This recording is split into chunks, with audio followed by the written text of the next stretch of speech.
One man is being victimized by our own government. One man whom they fear, yet who millions love. One man who is willing to take the poison arrows of lawfare. One man whose voice has been taken away by a corrupt judge operating in a corrupt system.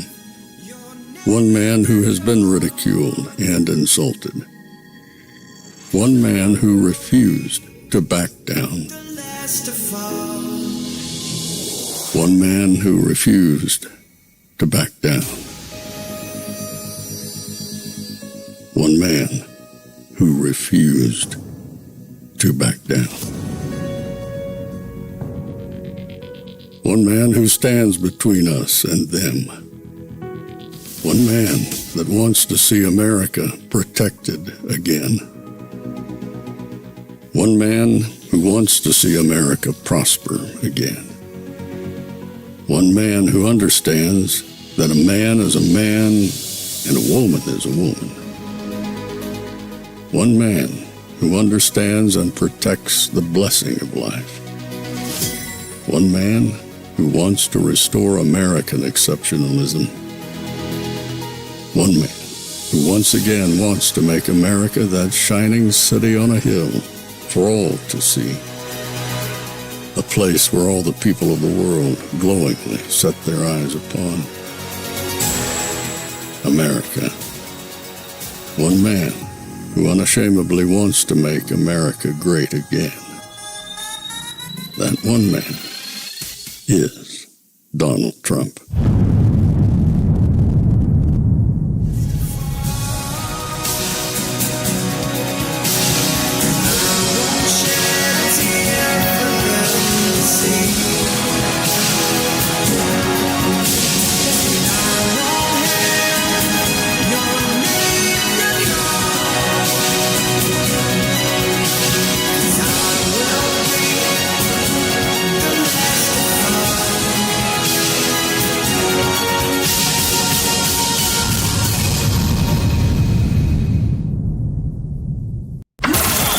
This is Fanfare with Barry Cunningham. I mean, the top line is the 5-point advantage that Kamala Harris had in our last poll is gone. What's behind that shift? Yeah, exactly, Savannah. I mean, just look at them side by side and you can see it. Remember that poll we took a month ago that you see here? It was just after that first Trump-Harris debate. Since then, we've had the VP debate. There have been some campaign activities, some interviews, some things that have changed in that time. I think this might be the biggest for Harris. We just asked the basic image perception people have. Is it positive or negative of these candidates? The Trump number's always been somewhere in this territory. In fact, this is a little bit high for him, believe it or not, 43% positive. But look at Harris, 43 positive, 49 negative. The significance, we polled this a month ago. She was 48% positive and 45 negative. She was above water, as they say. That's completely reversed. It now looks very similar to Trump's. That's a pretty big shift when you're talking about a race this close. And then there's the weight of the fact she's the VP in an unpopular administration. We asked about President Biden's policies. Are they helping or hurting your family? Just a quarter of voters said they're helping. Nearly half said they're hurting. And then here's the interesting twist. We also asked folks, think back to when Donald Trump was president. Did his policies help or hurt your family? And look at the difference. 44% helping, 31 hurting. Trump's, the retrospective, you would say, opinion of Trump's presidency among voters, arguably higher now than when he was president. So sure, offer up all the ideas of what more Harris could be doing in these few remaining days before the election. At the same time, it's actually you, the American voter, who needs to step up. Truly look at the choice before us. Listen to Donald Trump's speeches. Truth over lies, democracy versus fascism, or something like that looks like it. Your interests rather than revenge for Donald Trump's ego. The rule of law versus Donald Trump's lawlessness. Kindness versus cruelty. If you are concerned about those things and are worried Harris could very well lose, well, do something. Get to work. As Barack Obama said in Pittsburgh last night, don't just sit back and hope for the best. Vote and help get out the vote. If we care about this experiment called America, the search for a more perfect union that has the possibility of being ever more perfect every day. Don't despair. Don't be discouraged. I mean, you can be, but don't just be. Don't just criticize. And women, I'm talking to you because this is about getting back our 50 years of rights so our daughters can be safe at the doctor. Panic at the Disco, baby. Panic at the Disco. These people are freaking.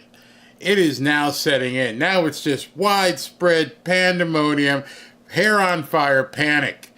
It's delicious. It's absolutely delicious. It's going so far as to basically have YouTube come after some of my videos. I'm going to post about that on Twitter so you can hear what happened to something. But they're pulling out all the stops. They're going to try everything. If it means taking down channels like mine, they are coming out hard because she's tanking. I mean, she is literally the Titanic circling the bowl like the Tidy Bowl guy. It's incredible. Absolutely incredible. To see Mika on Morning Joe act like, she's basically pulling a 4-alarm fire going, you got to do this. You got to do it. If not, we won't be able to have, baby removals. We know better. We know better than to wait for someone else to get this job done. We're women. We always come through for each other. So I feel like the Helen Reddy song should be playing in the background. Hear me roar, hear me roar. Oh man, it's delicious. You can see this all over X. What a I mean, it's Monday. Just Monday. And already it's like everything has hit the fan at the same time. Let's not miss this opportunity to step up for women, for families across the United States of America. And if you're frightened by the option of Donald Trump, don't just talk about all the things you think the Harris camp is doing wrong. Get to work. I know women will.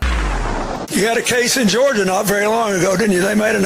Okay, I got to stop this. You're going to love this. All right, so you saw what they did with Barack Obama last week, and they brought him out there, and he basically threatened black guys and said, if you ain't... He basically echoed what Joe said.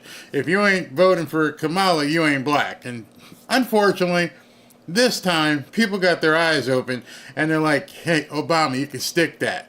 So they dusted off, Dirty Bill, and they brought him out there. You're not going to believe what this man said. About a young woman who'd been killed by an immigrant. Yeah, well, if they'd all been properly vetted, that probably wouldn't have happened. He's out there stumping for Kamala, and as he's stumping for Kamala, he's actually helping Trump. If they had, vetted these people, then this woman wouldn't, she'd still be here. And I'm sure Kamala's people are like, shut up, Ixnay. What are you saying? Because, of course, watch what happens next. But if they're all properly vetted, and that doesn't happen, and America is not having enough babies to keep our populations up. So one of the reasons we need to have all these newcomers is because Americans aren't having enough babies, and we need these slaves to come in and work for nothing. Oh, and by the way, you know how you could probably keep the population up in America? Stop advocating baby removals. The mere fact that you people in one breath say, hey, listen, we have to be able to dispose of as many babies as possible. Then in the next breath go, hey, we're not getting enough people having kids, so we need to bring in newcomers. Anyone else find that to be sort of like Twilight Zone stuff? Oh, Americans aren't having enough babies because we're helping them get rid of them. Oh, so because they're getting rid of so many babies, go look up the number yourself, we need to bring in these newcomers because they work really cheap. And because they work really cheap, we can just bring them in. Also, they'll vote for us too. So we can't take a chance that you might have some baby that might grow up to be MAGA.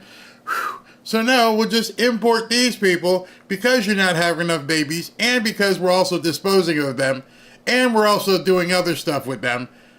And these people here will work for dirt cheap. So what if they take over a couple apartment complexes? What do you complain about? This is America. It's a land of opportunity. They found an opportunity. Okay. So we need immigrants that have been vetted to do work. there wouldn't be a problem. A few moments later. You had a case in Georgia not very long ago, didn't you? They made an ad about a young woman who'd been killed by an immigrant. Yeah, well, if they'd all been properly vetted, that probably wouldn't have happened. But if they're all properly vetted, and that doesn't happen. I'm Donald J. Trump, and I approve this message. Oh my God.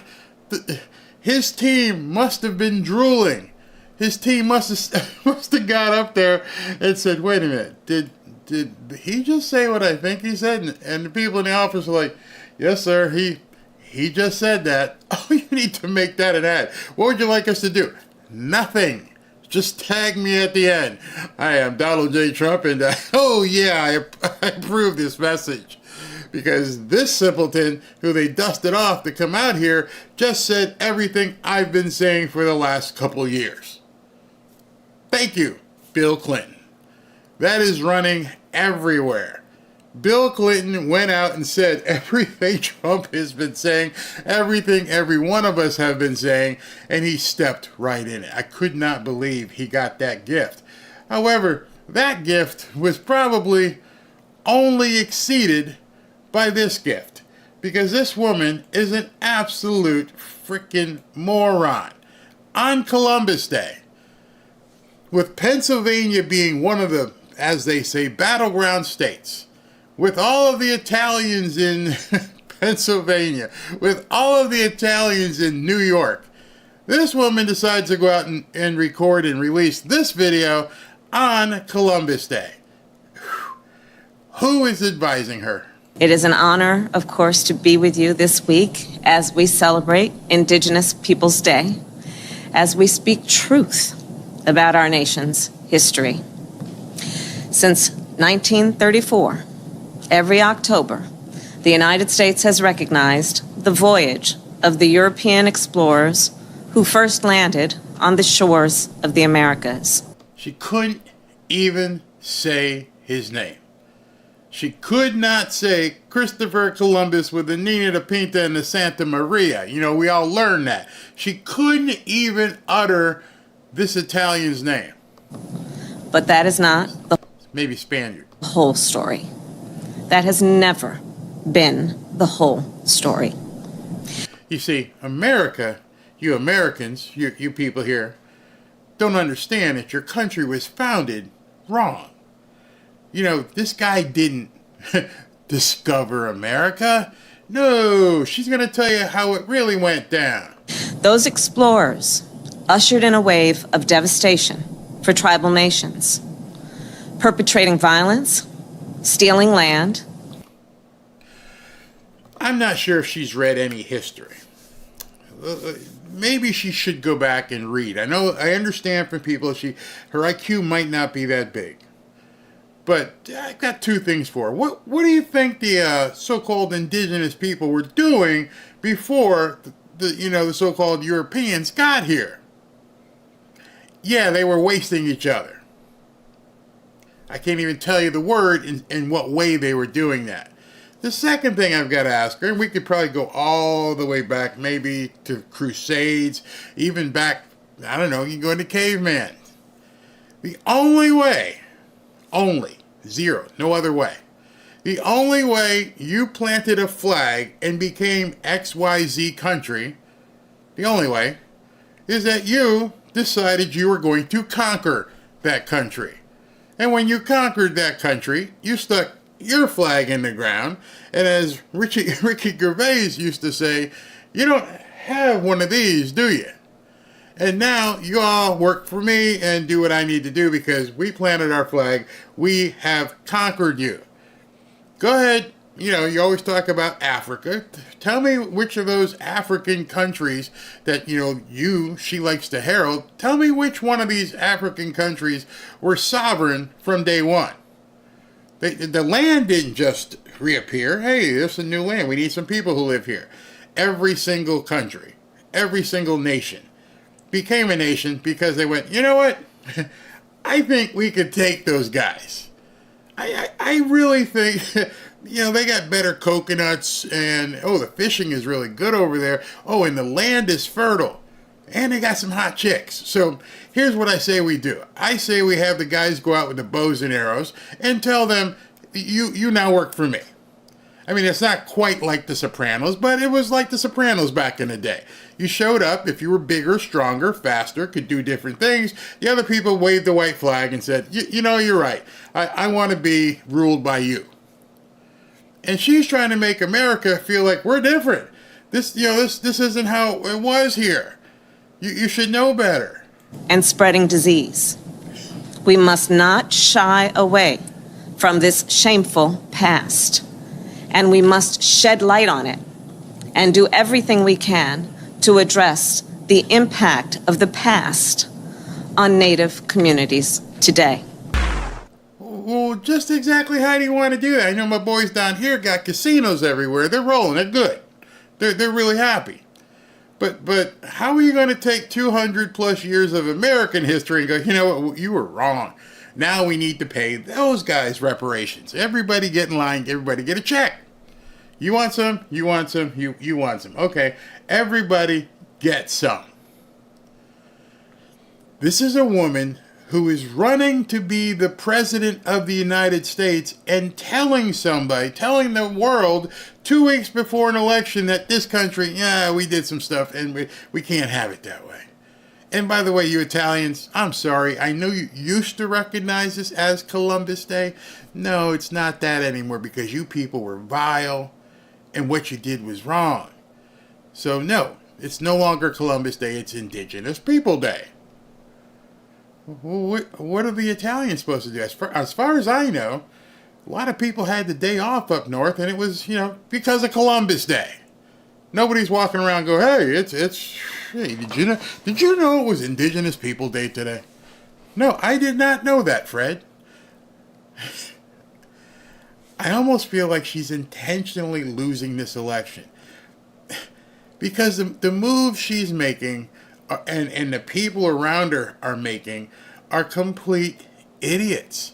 To the point where Trump just has to sit back and go, okay, whatever she does today, let's just go ahead and make that an ad. Let's just show people how much of an idiot she is. Let me show you something. Where's this? I want to show you this. Tonight is not a rally. Tonight is a town hall where there's only going to be maybe 30 minutes of questions. Trump will come out and talk like he usually does. He'll talk and play around with the audience maybe for 30 minutes. Then he's going to take 30 minutes of questions, and then that's it. I'm done. No rally. But if you, like me, aren't there in Pennsylvania tonight, you would know that these people don't realize it's not a rally.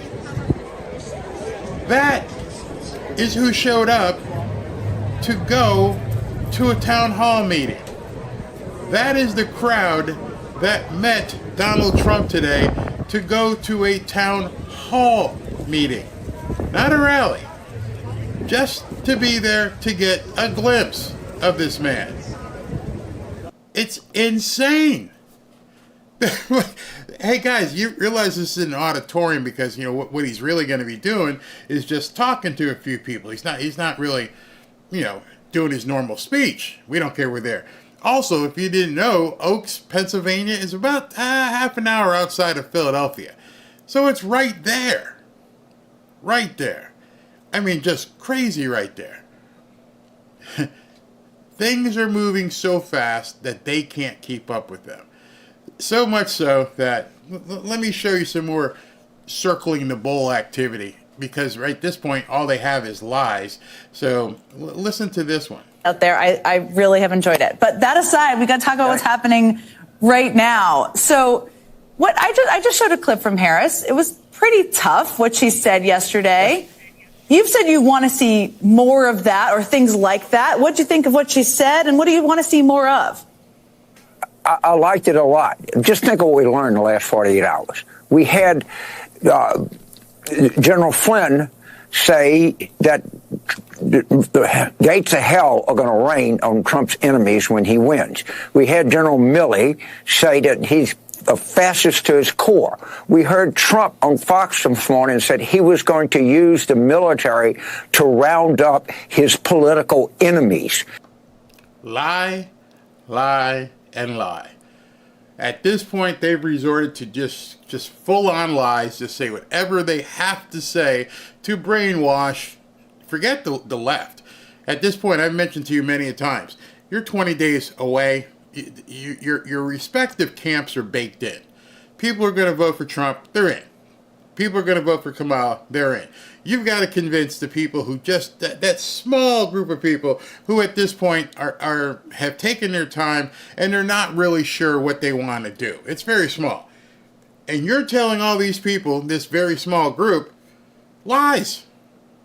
You've got nothing to sell them except lies, and you wonder why you're circling in the bowl. When you have nothing to offer, and understand that every single one of these people can fact check you themselves, well, I'm going to fact check you for you, okay? Trump has announced that he will be giving a speech at Madison Square Garden on October the 27th. Please Google Madison Square Garden, February the 10th, 1939, and see what happened there. They are telling you exactly what they're going to do. 1939. So you're talking, basically a long time ago. Maybe the people on the left can't do math, but that was, right about when World War II started happening. It's a long time ago.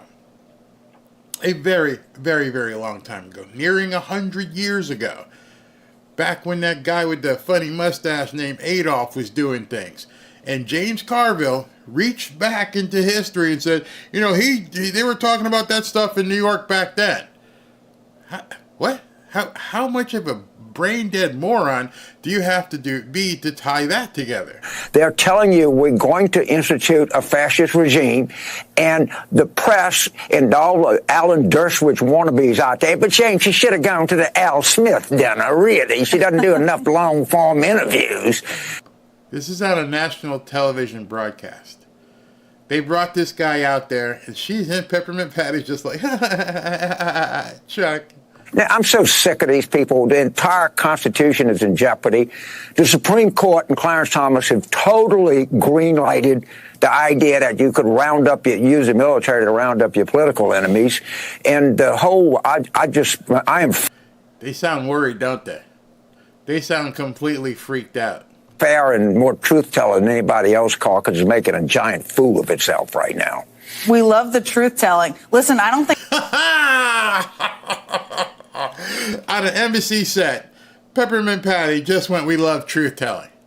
After listening to this man vomit lies, she actually told the audience, yeah, we love truth-telling. I think anybody should go to the Al Smith dinner ever, so I'm happy to go to on the record on that one. But I do want to play, you just mentioned this Fox clip from this morning, and I think it's so important for people to see what Trump is saying. Well, it would be if you actually play what he said. See, that's the thing. It's interesting. People should see what Donald Trump said. But this little 10, 15 second clip that she does isn't exactly what he said. People may not have seen this, so let's just play it just to make sure people see it. In terms of election day, I think the bigger problem are the people from within. We have some very bad people. We have some sick people, radical left lunatics. And I think and it should be very easily handled by, if necessary, by National Guard, or if really necessary, by the military, because they can't let that happen. I mean, he's essentially, to your point, saying the military should be used. And this is, again, he's telling us what he wants to do. This is not us making it up. Well, actually, Peppermint Patty, it is. And so now Timmy Waltz basically echoes the same thing. Basically, the wrap-up smear. They say it, now you say it. Donald Trump over the weekend was talking about using the U.S. Army against people who disagree with him. So I just imagine the people that sit there listen to him are mesmerized zombies. Just so you're clear about that, that's you. That's what he's talking about. This is not some mythical thing out there. He called it the enemy within. Meanwhile, nothing surprises me. All right, so listen to what he actually says. You heard them say, he's going to basically come after you. You're his opposition. He's going to come after you. Listen to what his actual words were. About that, though, are you expecting chaos on Election Day? No, I don't think so. Not from the side that votes for Trump. But I'm just wondering if these outside agitators will start up on Election Day. Let's say you win. I mean, let's remember, you've got 50,000 Chinese nationals in this country in the last couple of years. Yeah. You've got people on the terrorist watch list, 350 in the last couple of years. You've got, like you said, 13,000 murderers and 15,000 rapists. Right. What are you expecting? Joe Biden said he doesn't think it's going to be a peaceful Election Day. Well, he doesn't have any idea what's happening in all fairness. He spends most of his day sleeping. I think the bigger problem is the enemy from... So everything you just heard to this point was cut on MSNBC. They did not allow anyone to hear what the context of the conversation was about. The conversation was about basically protesters and rioters going berserk. They cut that entire section off, and all they played was what you're hearing right now. Within, not even the people that have come in and destroying our country. By the way, totally destroying our country. The towns, the villages, they're being inundated. But I don't think they're the problem in terms of Election Day. I think the bigger problem are the people from within. We have some very bad people. We have some sick people, radical left lunatics. And I think they're and it should be very easily handled by, if necessary, by National Guard, or if really necessary, by the military. See how they twisted that? Not only did they twist it, it became their talking point for the day. They took that part, and Tim Walz is out there talking about it, and MSNBC's out there talking about it. They're just vomiting up whatever they want to say, hoping that the people listening to them are too stupid to realize it. Because they can't let that happen. Again, he's telling us what he wants to do. This is not us making it up. But the thing I wanted to ask you about, I mean, you know better than anybody, there are kind of seasons in campaigns and messaging. And you and I talked this summer, I remember, when it was kind of in the stage post the Harris taking over the nomination, right around when Walz was picked, where there was this shift to painting Trump and his acolytes as weird, right? Yeah, that didn't work. You can bring that up again, but we all know that didn't work because, dude, Tim Walz is the weird one. Not scaring people. But now it seems like you're saying we should go back to scaring people because that's what they need to hear. Is that... So, did you see the shift now? The shift is, hey, we got 2 weeks. We got to scare the hell out of these people. Forget policy. Forget who's better. We need to scare them and tell them any way we have to that, big bad orange man is coming for you. What they need in this moment? Or how do you explain the shift, do you think? Did not realize when I said that he would actually go on television and say, I'm going to use the military to round up my political enemies. Did you hear him say that? I didn't hear him say that. But the MSNBC audience will never hear what he actually said. When I said that, General Flynn, who's going to be very senior in this administration, didn't. He let something slip there. I don't know if Jim Carville's got some inside information, but he said General Flynn is going to be a big inside player. Is Trump going to bring General Flynn on? That would be interesting. Say that the gates of hell will rain on my political enemies. When I said that, I didn't know that he was going to schedule a rally at Madison Square Garden to mimic the rally of 10 February 1939. You think that's why Trump scheduled a rally in Madison Square Garden, because he wanted to mimic Adolf? Is that why you think he really did? Or are you just saying that for your audience, which got to be bonkers? So we have, they're telling you, and by the way, if they win, they're going to correctly say, we told you in the election what we were going to do, and you voted for us, you have green-lighted the whole thing. Even if Trump did say that, I don't think we'd mind. I don't think there'd be one of us who'd be like, oh, sorry, yeah, y'all screwed up the country, you screwed with people, and maybe you do need to. And if we don't tell people about that, if these young black men, how do you think they're... Oh, you think you're going to scare the blackies. You think people like me are going to be terrified because the orange man thinks he's going to go round people up. So now we hear an ulterior motive here, an additional motive, what they're trying to do. They realize that they have screwed the pooch with the black vote, and so now we gotta make Blackie afraid. Gonna do if you're a young black male and Trump inspired army roundup of people, how well do you think you're going to do in that? You think? I think I'm gonna do pretty well. You know, because I know he ain't coming for you. I know it's a lie. So what are you talking about? You got nothing to lose. How about looking at American history for one time and see what can happen here? And they are telling you, we're not making this up. Yes, you are. You are indeed making it up. The more you try to punctuate that you're not, lends people to understand, that you are. Because if you weren't, you wouldn't have to say that. This is not, we can be fact-checked by anybody. I just did. Thank you. Thank you very much. We just fact-checked you. You lied. Promised military roundup. They've promised the gates of hell will rain on the enemies. The Supreme Court has green-lighted it. They were asked the question, if a Navy SEAL is ordered to assassinate a political enemy, the president can't be. There's nothing wrong with that. That's just part of his job. They are telling you they're doing all of this.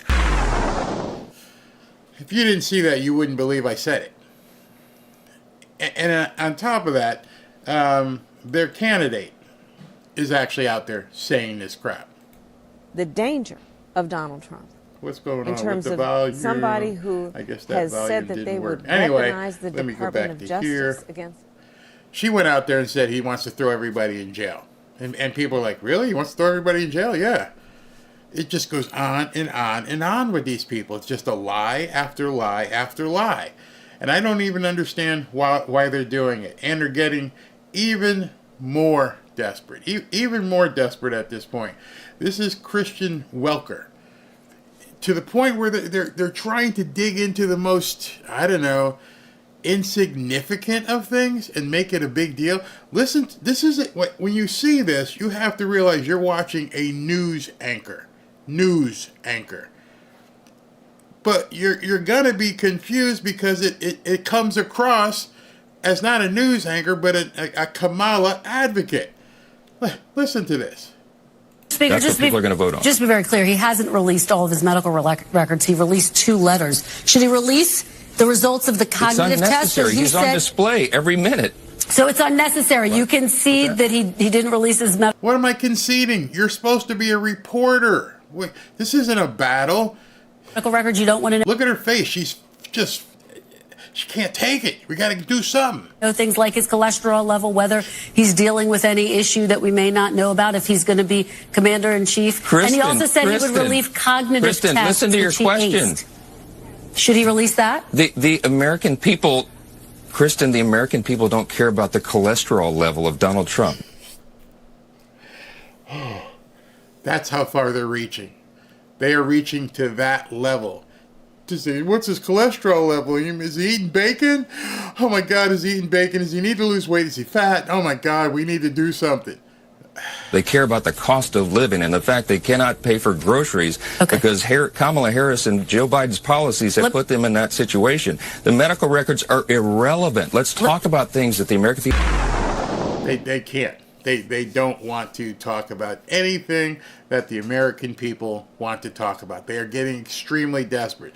And as I've told you many times, as these people are getting more and more desperate, and we don't know what they're going to try, you need to begin hedging yourself, making sure you're prepared, making sure your family's prepared. Robin's out there right now, as I speak. She's sitting on the counter, and she's planting seeds. She's got another hydroponic thing. We don't do the other hydroponic thing, but she's growing lettuce and vegetables right now. Went on Amazon and bought this nice little thing and I was surprised how fast this green stuff started sprouting up. As you know, I advocate buying gold. Some of you have actually gone through it and actually had that conversation with the people at Lear Capital and have bought as small a denomination as an ounce. I'm telling you right now, get prepared. Whatever level of preparation you can do it. I mean, if you see what's going on in the world right now and what may happen here in America, you may want to prepare and pay attention. You know that Lear Capital is a big supporter of this show. If you want to be protected in the event that things go off the wall, I advise you to look into buying gold and silver. We are all just one catastrophic event away from the value of the American dollar plunging. Do you know what's not plunging? Gold and silver. In fact, gold hit an all-time high recently. In fact, I think it hit it again today. I'm telling you now, make sure that you have some form of your money invested in precious metals. Lear Capital will ship your gold or your silver coins directly to your house. It's not just a certificate. You can store them in your gun safe, or you can store them off-site in a 24-hour protected facility. It's totally up to you. But when things go crazy here, or across the world, the value of the American dollar is going to decline. It's inevitable, and it might not even take a war. We may do it to ourselves. And I mean, the Federal Reserve plays around with interest rates, the US dollar will likely decline in value as well. Meanwhile, you'll see gold and silver continue to rise in value.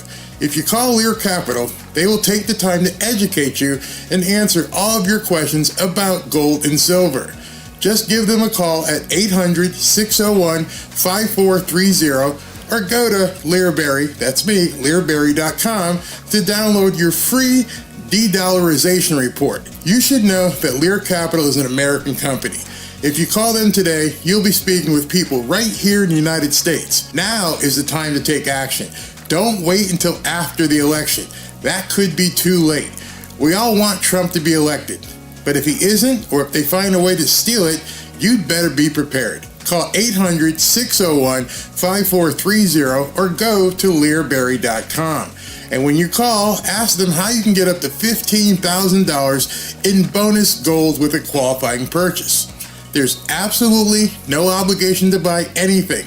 Just free information on protecting your hard-earned dollars with gold and silver. You know, when you think about it, you're actually not buying anything.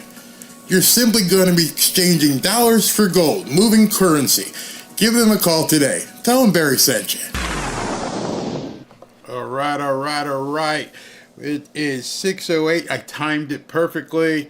Trump is not yet coming out. So let's go ahead and take some comments. It's just been a crazy day in terms of like what's been going on. There was something I wanted to show you. You know, she's talking about Trump being, afraid. He's hiding. I don't know how you hide in front of 100,000 people. But this came out today. Time magazine is absolutely hammering Kamala for refusing to sit down for an interview. They even pointed out that President Trump sat down with them for over 90 minutes, and even Biden did a Time interview. Legacy media is finally turning on Kamala, yet she's accusing Trump of hiding. And Time put this out. Harris declined repeated requests for an interview for this story.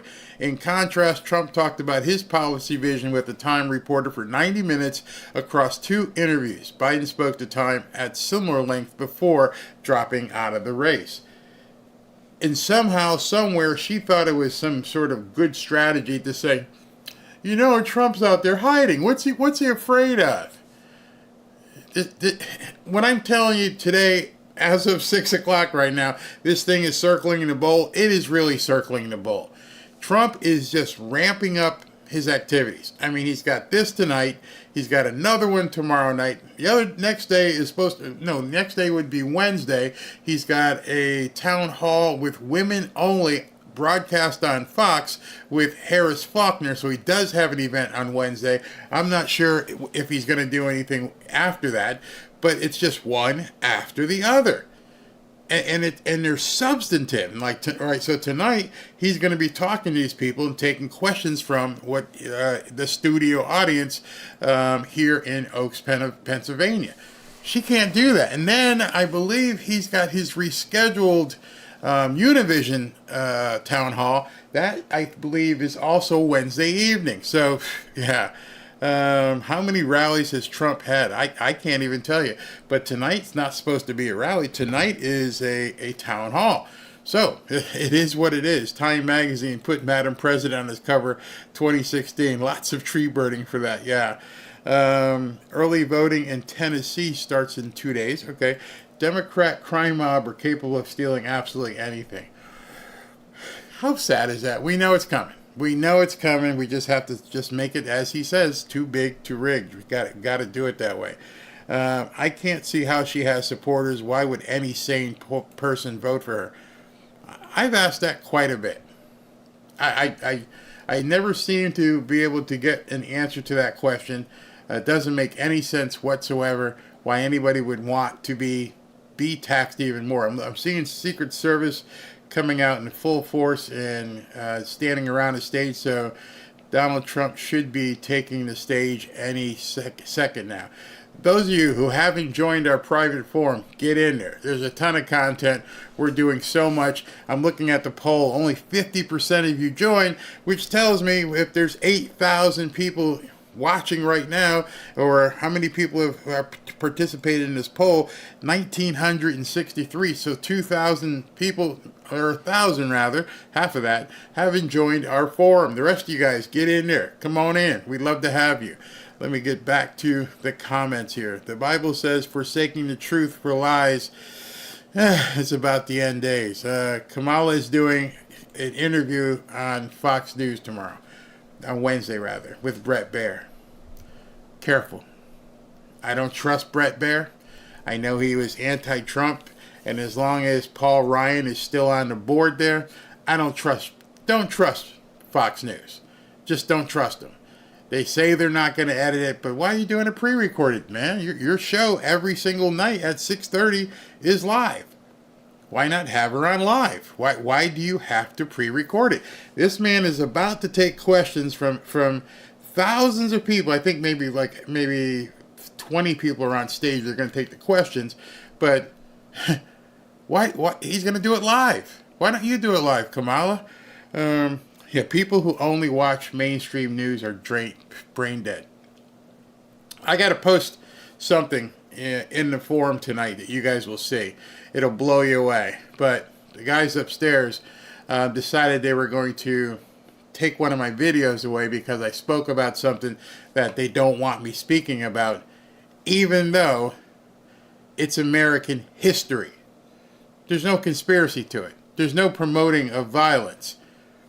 Something happened on November 22nd, 1963, and then something happened in June of 1968, and then something happened in April of 1968, and I guess they don't want the snowflakes to know what really happened. Yeah, nope, can't talk about that. Can't do it.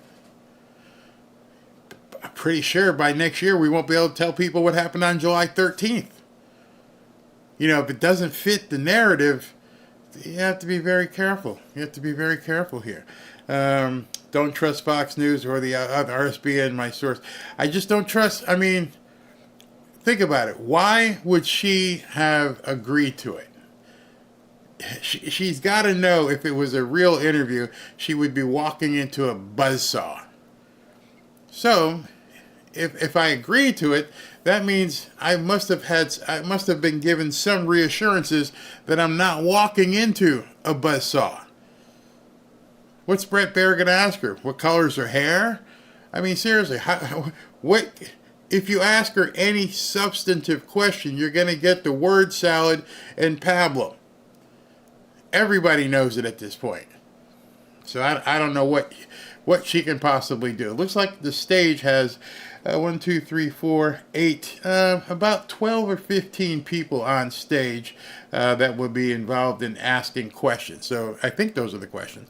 Did you put what happened on X? I will be putting it up very, very soon, so you guys can see that.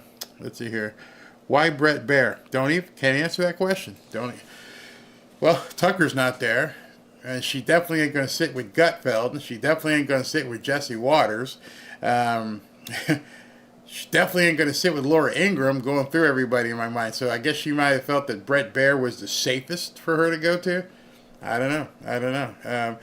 She definitely wouldn't do it on Hannity. There's no chance she would do it on Hannity.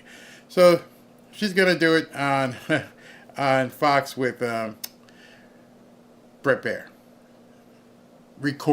Previously recorded.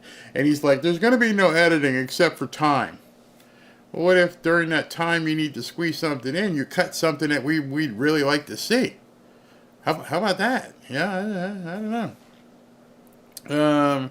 Brett is a weasel. Yeah, I don't trust him. I don't trust Neil Cavuto. I mean, again, the fact that Paul Ryan is still running that network tells me all I need to know. So, and then I don't know if you've also seen what Karl Rove is out there doing. Snakes everywhere. There's snakes everywhere. All of these people, their pockets are lined by you know, the military-industrial complex, and it's just awful. There's just so much there. I have strong faith in Trump, but I just have to wonder, you know, how's he going to do all this? Because he's going to get fought every step of the way. Man, that would be considered editing. You're exactly right. Hey, we got to cut to a break right here, so let's go ahead and cut it. Well, you didn't fit in her answer. Why wouldn't you just do it, for 30 minutes? Hey, listen, we're going to be commercial free for the next 30 minutes. Just run it. Nope, not going to do it. There are more Democrats on Fox than Republicans, absolutely. Harris is in panic mode and thinks another debate will save her. Trump should absolutely decline a debate at this point. There's no reason for Donald Trump to do another debate. Her numbers are tanking, and even if you believe in polls, which I don't, they're tanking. But I'm going to show you tomorrow, I think about 3 o'clock, we're going to do a video. I'm going to drop that information about the black vote and Hispanic vote on you. So you can just talk to anybody you want and say, hey man, unless you're going to account for this, I don't care about your poll. You can tell your friends at work, your family, hey listen, look what Barry just pointed out here. Can you refute any of this? No? Okay. It's over. Because when I show you what I'm going to show you tomorrow, you're just going to go back and go, there's just no possible way she could legally win. It's baked in. That's why Barry has been so confident in saying it's over. It's over. I've been saying it for months with the little asterisk, assuming they don't absolutely do something crazy. She might believe she is good. Delusional thinking is her strong suit. Well, I don't know if you heard the latest thing about her delusionalness, but I didn't even know she wrote a book, but it seems as though she has written a book. And then today they find out that the book was plagiarized. She actually plagiarized the book. So if I did that, or if you did that, we would just be excoriated. Everything about you stealing and doing a cut and paste job and writing a book would just destroy your credibility. They are so in the tank for Kamala. The New York Times, which is supposedly the people who do the top 10 selling books, they're out there saying, well, it's not that bad. Sort of like Martha Raddatz yesterday. She only cheated a little bit. She only cut and pasted 20 pages. It's not that bad. Don't worry about it. Except for the fact that this woman is running for president of the United States. And all this stuff is just starting to come out. This one, unlike the Timmy stuff, this is verified. It's already been verified. She plagiarized her book. And now that it's come out, they are basically trying to tell her it's no big deal. Let me see if I can pull that up. Plagiarized. You really won't believe it. Okay, let me show you this. Just in, Kamala Harris accused of plagiarizing entire sections of her Smart on Crime book, which I never knew there was. The book was published in 2009 and features entire sections that were copied from sources including Wikipedia. And they've got pictures. Christopher Rufo, who put it out there, exclusive. Kamala Harris plagiarized at least a dozen sections of her criminal justice book, Smart on Crime, according to a new investigation. The current vice president even lifted material directly from Wikipedia. We have the receipts. And he goes on a long thread. Basically, here it is right there. This was her book. This was actually what was on the Associated Press. So, in other words, she's a liar. We all know she's a liar, but now you know even further she's a liar.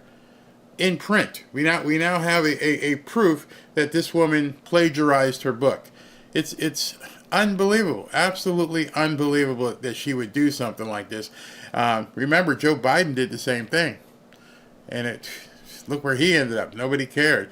It just goes back. I'm trying to find the one with the New York Times on it here because they were talking about her. Oh yeah, here it is. This was when they accused Rand Paul of plagiarizing. Look on the left. Senator Rand Paul is accused of plagiarizing lines from Wikipedia. On the right, conservative activist seizes on passages from Harris's book. They're actually trying to cover up her out there plagiarizing a book. Like I said, the left is gone. They're never coming back. If you have friends that don't want to talk to you anymore, just go ahead and say a prayer, do a rosary, do whatever you do. They are never coming back. Reality is no longer part of their ideology, a part of their character, an attribute of their makeup. Reality is now something that they have seen float away. It's gone. It just took off. Like smoke in a fireplace. It's gone. They are never coming back. Makes people dangerous, obviously, because at that point, you can't trust them anymore because they're not working with a full frontal lobe. These people have just completely lost it. They've been brainwashed, they've been gaslit, they've been turned into walking orcs by the media, that people who they thought they could trust, and they just can't take it that everything that they held dear was a lie. An absolute lie. They've been listening to it for 8 years now since Trump came down the escalator, and they just bought into it. They bought it hook, line, and sinker, and at this point, there is no way for them to come back. It's way too much cognitive dissonance at this point. Everybody should boycott it. He's just trying to build his ratings up. Brett Baer, yeah, I gotta watch it because I may cover it so you guys can come on in and laugh at it. That might be worth doing it, but it's crazy. Wouldn't want them back. Somebody said, yeah. I mean, somebody. Where did I see this? It was on Twitter. It was said somebody, their parent, not their parents, a sibling, won't talk to them anymore because they support Trump, and that must be very, very hard because as a sibling, you still love them. You don't stop loving them, but it's almost like someone is a drug addict. You want to help them. Excuse my eye allergies. You want to help them just like you would if they were an alcoholic or a drug addict. I want to help you get normal again. But until they ask for help, just like they tell you with an alcoholic or someone on drugs, until they're ready to take that step, there's nothing you can do. They bought into a lie, and they can't extricate themselves from it. And it's only going to get worse. I mean, it's October 14th as we make this video. We're getting closer and closer to the day where we're going to see just screaming. Screaming. You thought it was bad before. Wait till you see what happens when he wins. And when you see by how much he wins. You see, I'm pretty sure that they're getting to a point right now where they can't do what they'd like to do. It is so overwhelming. There aren't enough, as I've said this many times, there's just not enough registrations. It is tilting so much in this. It's not. Remember, most of these races are going to be 4, 5, 6 points nationally, because just the way the country is made up at this point. But I've never seen a politician anywhere draw these type of crowds. And tonight, I have to admit, I am blown away. I never thought I would see 20,000 people show up for a town hall meeting. These are people that just want to show other people at this point, I'm a part of this. They're not even going to get in. This is a small arena. It's almost like a television studio. I mean, it's got a couple thousand seats from what I can see, but most of the people are outside just hanging out with other people that they want to be around. See, it's turned into such a movement that people now don't necessarily need to even reach out and be close to Trump. They're having fun being close to each other. If you haven't been to a Trump rally, I'm telling you, if you can afford it, get up to New York. Madison Square Garden is going to be a very safe, crazy atmosphere. I mean, it's going to be nuts. And it's going to be filled with people who think like you do. I ain't going to go as far as say like, Kamala, oh, they look like me. There's people who look like... No, these are people who think like you. These are people who are God-fearing, patriotic Americans who are just over the BS. And you will see tens of thousands of New York City police officers and firefighters, in addition to the population. You're going to see people from Harlem. You're going to see people from the Bronx. You're going to see people from Brooklyn. It is going to be inundated with Trump supporters. I firmly believe that it'll be a sight to behold. Wait a minute. I just saw somebody said something. I can't say the words, but it says, Barry, it has come out that Tampon Tim has done some essay to a minor at a school that he was an assistant coach. Is that true? Until a person is willing to sit down and come out and say it to somebody, I am a firm believer, Democrat or Republican. I am tired of people accusing people of stuff, hoping that's enough. Nope, it's not enough. Democrat or Republican. Even Diddy. I am a patriot. I consider myself a law-abiding American, and that means, and each one of you should feel exactly the same way, that means innocent until proven guilty, no matter what the crime. I know some people are like, oh, Barry, but he didn't. I don't know that. Gentleman just asked me, what do you think? It's true? I'm like, until somebody can sit across from their accuser and say, he did that, or I didn't do that, everything else is out here in the wind. And one of the things I try to tell people about Twitter or /X is be careful what you consume. A lot of people out there, blah, blah, blah, blah, blah. I've even been fooled. And I had to step back and go, wait a second, that ain't really true. I mean, I've heard the allegations. I've seen the allegations. I tweeted about the allegations. Are they true? Don't know. I wasn't in any room. I wasn't around where they were doing it. I don't know anybody associated with it. However, if we had a real media that actually dug and went into what's going on and reported about it, we'd all have a lot more information. But nowadays, the media just looks the other way. Don't care. In fact, they'll make up stuff to protect you so that they don't have to dig. We're definitely in a post-media reality at this point. They don't want you to know what... let me just keep that over here. It's not that important. Because what's most important to us is our ideology towards you. We need to do this, and this. Because, what's important to us is what Trump's cholesterol level is. We see him going to Burger King and getting hamburgers and eating fried chicken. We need to know what his cholesterol level is. But what about all this crap she's done over here? What about, oh, no, this is more important. But she may have done this and that. No, don't worry about that. Worry about his cholesterol level. It's unbelievable at this point. Does anyone know if it's true? No. I mean, nobody is going to tell you if it's true. Because they don't know.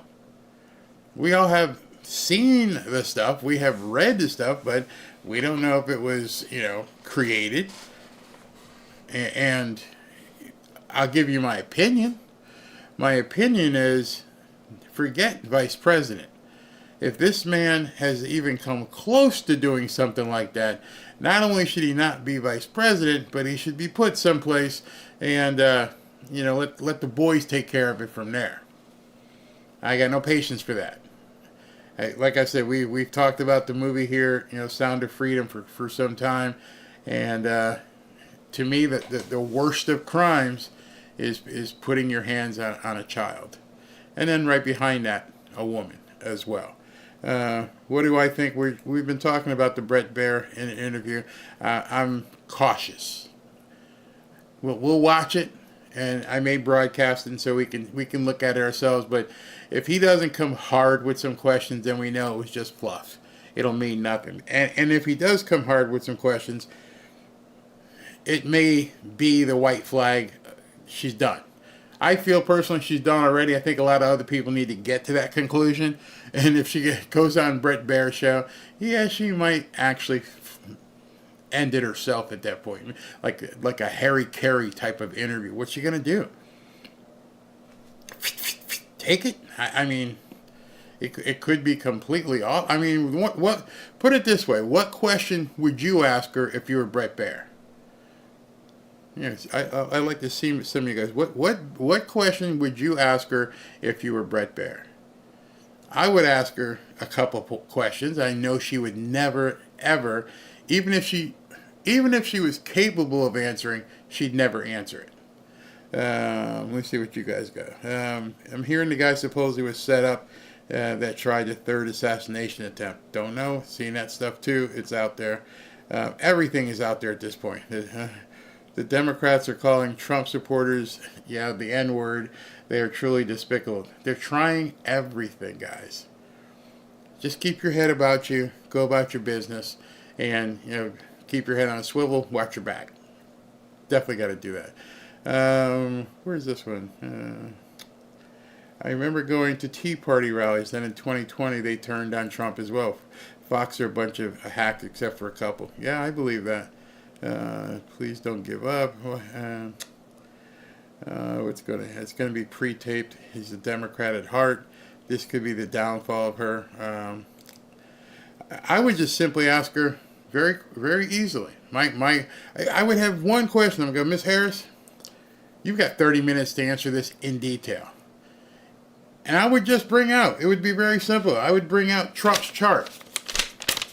And on Trump's chart, I would say, this chart we have verified to be true. Right here is where Trump left office, and here's what happened to the immigration. Can you tell me why in 4 years you have done nothing to basically stem this crazy immigration? And then when she starts with, we had a bipartisan bill, I would, well, I've got a copy of the bill here, Miss Harris, and it appears though the bill that you're touting still allowed 5,000 people per day. It still did this, it still did that. Oh, and it sent money here and it sent money there. You never seem to talk about that. Would you like to address these points in the bill?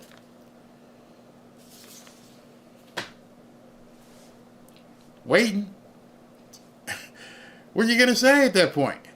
If you're her, A, why didn't you do anything? And you know she's going to come up. You know, like a baseball pitcher throwing a 3-2 fastball. A hitter. You know that fastball is coming.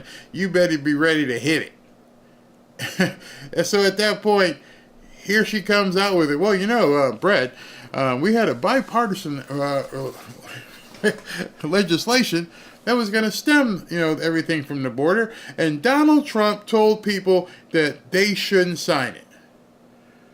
Well, Miss Harris, we've looked into that, and I can't find a single clip where Donald Trump told Congress to sign it. Not to sign it. Do you have any evidence anywhere that Donald Trump told Congress not to sign it? And then just shut up and let her, she's going to drown herself. So my question back to you is, why should people consider this bill given that it does this, and this? And I could literally tie her up for 30 minutes on anything she said. And whatever she answered, I would come back, well, Miss Harris, you didn't really answer the question. Let me just remind you what the question was. Why did you and Joe not just close the border? Trump didn't need it. While you're waiting for some bill to be signed, why didn't you just close it until such time as something got signed? It's simple. Every single reporter at every single one of these networks could have asked her this question a long time ago. They just won't do it. And I guarantee you, as I'm sitting here, Brett Baer won't either. They just don't do it. That is the number one question every American, well, every thinking American would want to hear. Why didn't you do it? And don't tell me about this phantom bill that you were hoping might get signed. Tell me why you just didn't close the door. Period. Just answer that friggin' question. Why didn't you close it up? Every single person who lives in a house or an apartment, you all know, if you left your back door open and people just kept coming in, you wouldn't ask your husband or partner or whatever, hey, listen, what should we do? Should we negotiate with them? These guys keep walking in the house here. Should we do something? Or would you just go shut the door and lock it so nobody else could come in and then deal with the ones that are in your living room eating your food? They can't answer it because they won't answer it because the real answer is because we wanted it this way. And that's one of the biggest problems I have with Democrats. You just watched me talk about with Jim Carville. And he's like, what he's saying is this. Well, you know what? Even if you believe that, even if you're saying that Trump said he's going to do this and he's going to be a dictator on day one, he's going to do this, all these things that you keep saying he said, at least he said it. He didn't, but I would say, you haven't been truthful. If you believe that we should have open borders and let everybody in, and you think it's such a great idea, say it. Say it. Let every American know exactly what you're saying. Stop hiding. Stop trying to, pontificate. You have no problem saying you want to do away with babies. You got no problem saying that. You got T-shirts, you got people, you got the big blue bus hanging out outside, right? Yeah, okay. So obviously you want this incursion of newcomers. Just tell the American people that's my plan, to let as many people from throughout the world as possible to come to the United States. But they lie. They can't say that. We all know they can't say that. That makes it even worse. Somebody else said, what about the 325,000 kids? They won't address it. They can't address it.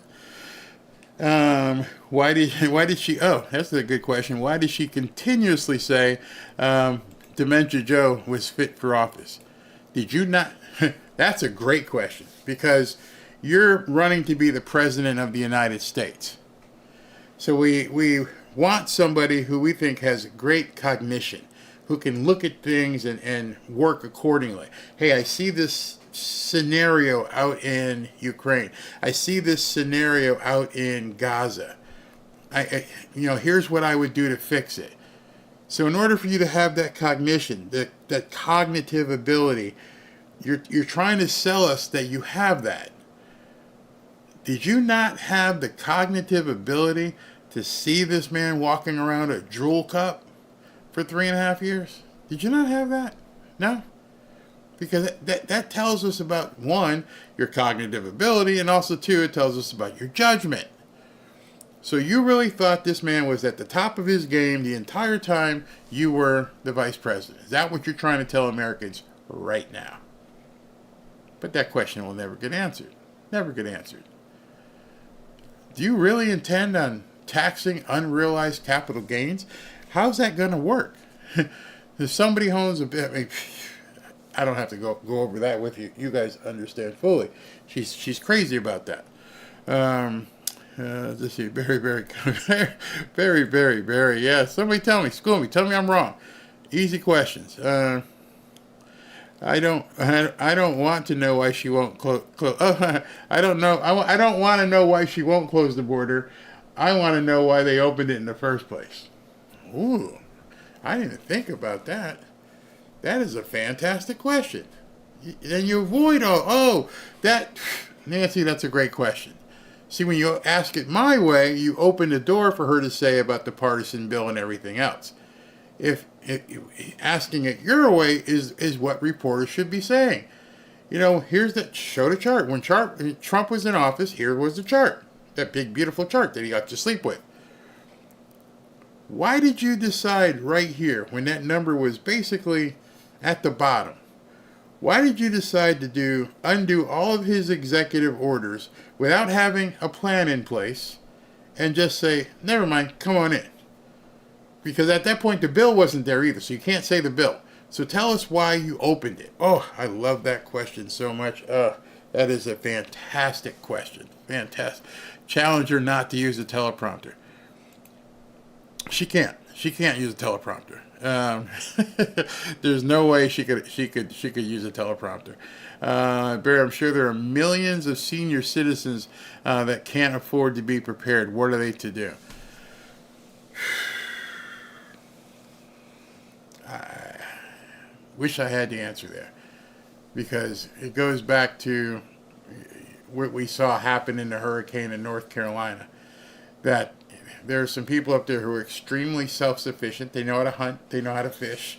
And they just weren't prepared for what happened. Having that hurricane come through an area that normally doesn't get hurricanes and dump all that rain and those rivers coming down. People who have lived there for their entire lives never seen anything like it. And it happened. And to this day, it's going to be a long time before things are right up there. You know, somebody had said in one of the videos, you know, long after the time the news doesn't talk about it anymore, it's still going on. To this day, it's starting getting to the cold time. There's still people without power. There's still people without homes. There's still people without food. So what does a person who's a senior citizen right now that can't afford to be prepared, what are they to do? I would suggest at this point finding out what companies, if you were to call For Patriot Supply or some of these companies and say, do you have a program, some way where people will donate this stuff to people who may not be financially able to buy the prep? I would be making those phone calls now. See, most people make those phone calls after something happens, and by then the organization is being deluged with requests. But it doesn't cost you anything today to begin calling around and saying that, hey, listen, Mr. So-and-so, I have a question for you. Maybe you can help me. I'm a senior citizen on a fixed income, and I don't have the availability financially to prep. What would you recommend? Is there one of your companies, one of your subsidiaries? Do you have a charity? Is there something I could call to begin prepping? And then let them tell you what they have. They may say, hey, call this company, get on their list, they will help you. Perhaps I would call a bunch of these companies. I would call somebody like Samaritan's Purse. They're quite busy right now, but perhaps you would say, do you have a preventative program?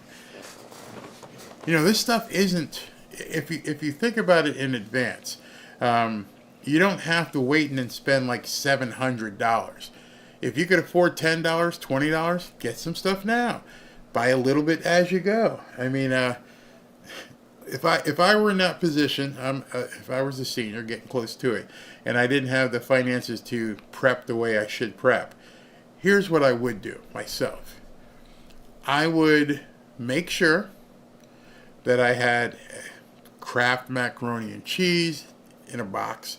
I would have Spam. You know, I'd go get like a can of Spam a week, 1 or 2 cans of Spam. I would get, different vegetables in a can.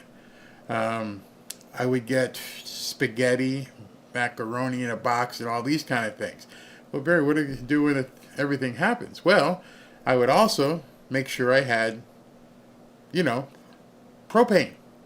So if something went down, I could go out and cook. I'm sure you can buy MREs someplace and just start. Hey, listen, I can only get 2 this week. Oh, now I got 4. Now I've got 6. Now I've got 8. Now I've got 10. And start incrementally at this point. If you can't afford to go in and buy 6 weeks of food, then don't buy 6 weeks of food. buy 6 hours of food.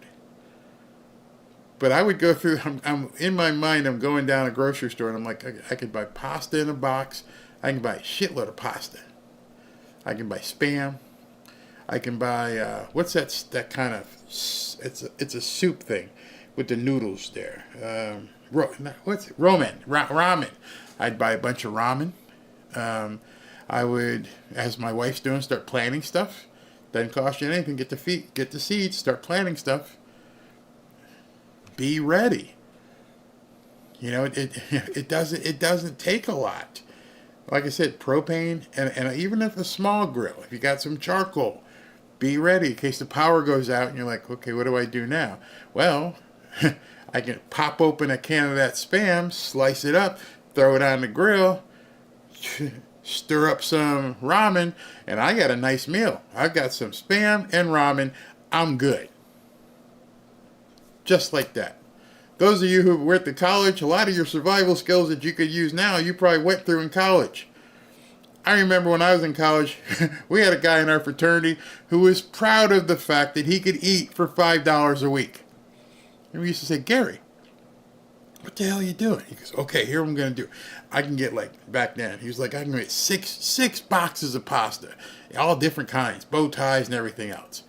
Okay, you're good. And then he's like, I could get some Spam.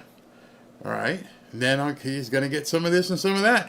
And in his room, he could eat in college for $5 a week. Start preparing your stuff. It's not like you won't be able to eat the stuff you're eating now, but you can put together a decent amount of stuff. I can tell you right now, in our walk-in closet, Robin's already begun canning and, what do you call it, the glass mason jars full of stuff. Meals in a jar. Boom. Open it up. Okay, we're ready to go. Do it. Black garbage bags. Yeah. Fill that stuff up. We bought cans of tuna. We bought tuna, soap, and don't forget your pets. Absolutely. You can do it. I'm lucky I have a shallow well and a hand pump to get safe water.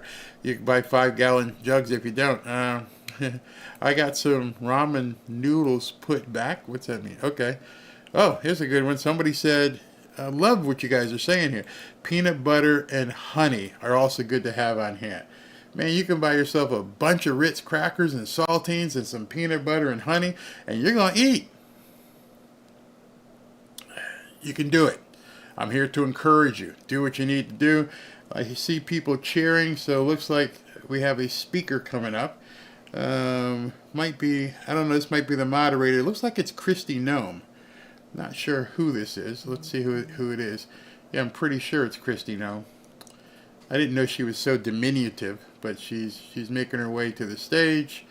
Let me see if there's music or if I could play it. Yeah, there's music, so I can't play it. But it is Christy. I'm pretty sure it's Christy Nome. We're going to see in a second as she gets up on the stage. You guys can see it. Packed house, people everywhere. Let's see when she turns around, she gets in the light. I didn't know, if that's Christy Nome, I did not know she was so small. But, sure, yep, that's who it is. I called it, Christy Nome. Here she goes. Hello, everybody.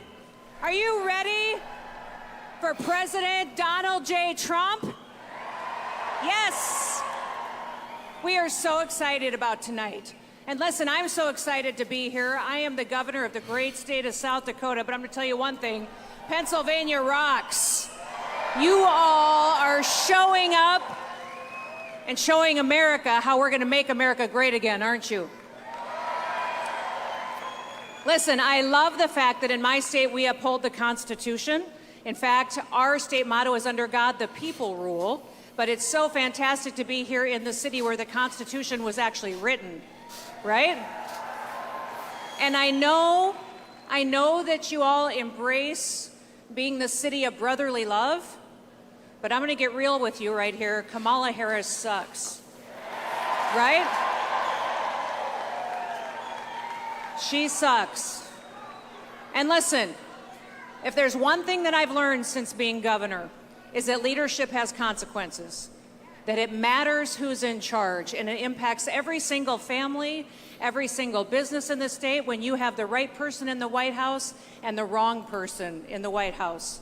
Listen, I have served as governor under Joe Biden, and under President Donald Trump. Yes.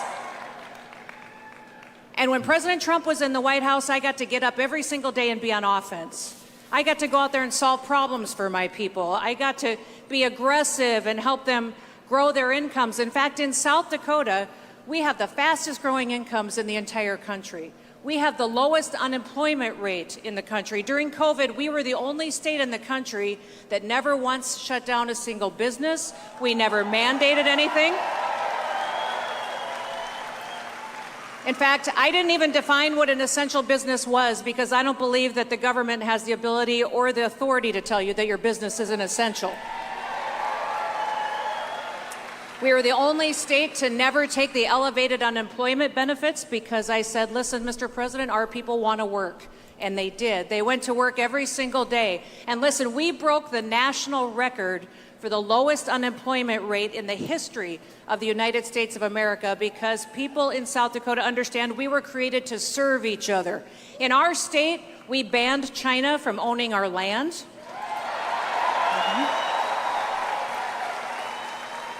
And we passed the strongest bill in the nation to make sure that only women could play in women's sports.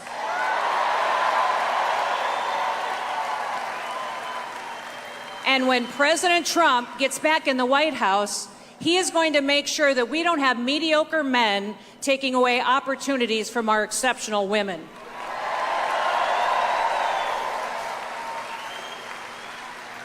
So listen, I've got people in my life that I admire, and tonight you're going to get the chance to hear from one of them. President Trump is somebody that I appreciate for his fight, his tenacity, his wisdom, and his ability to get things done. He's a deal maker, and he never loses sight of the American people. I'm going to tell you something. When I first saw him announced for president in 2016, I watched him on TV. I was sitting at home, come down a golden escalator. Do some of you remember that? I remember sitting there and thinking, who does that? Who comes down a golden escalator? Because the politicians that I had known, what they do when they're going to run for office is they go put on a pair of jeans and they go find themselves a barn and maybe a hay bale. And they say, golly shucks, geez, I'm just like you, right? And pretend to be somebody that they're not. But not President Trump. He was going to be honest with you and genuine with you. And here is the situation and here is the truth. He doesn't think he's any better than you. All those politicians that run and pretend to be something else, they think they're better than you. They think they're smarter than you and that they can sell you a line and a story, and that's not President Trump. President Trump is himself. He's fighting for you. He's fighting to protect you and your family, and he loves this country. He loves this country.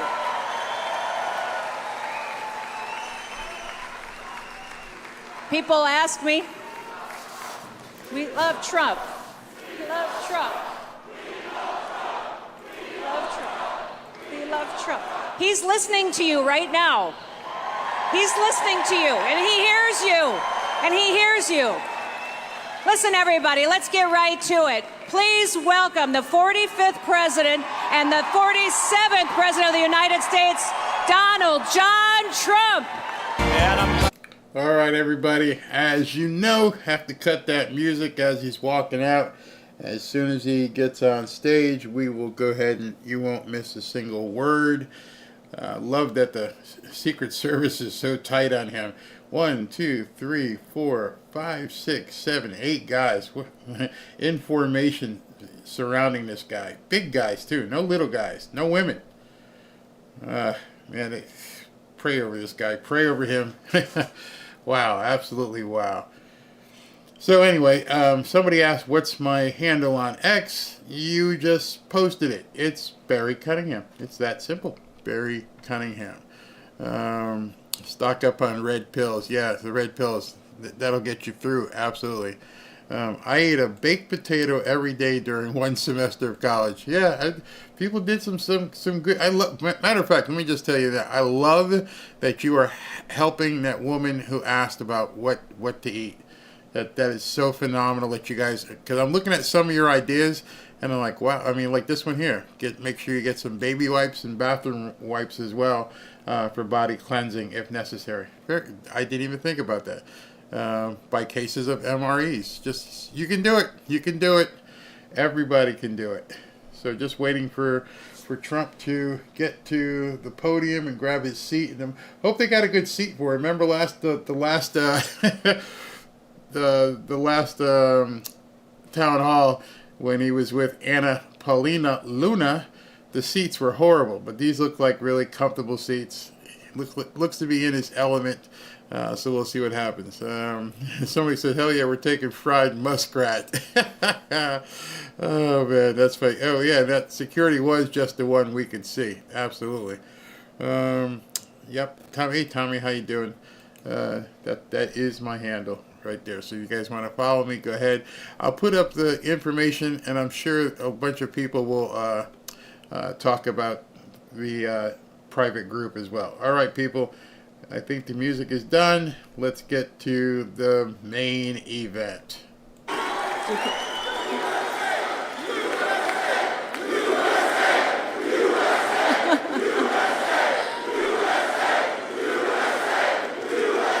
Thank you very much. This is a nice crowd. Yes, they love you.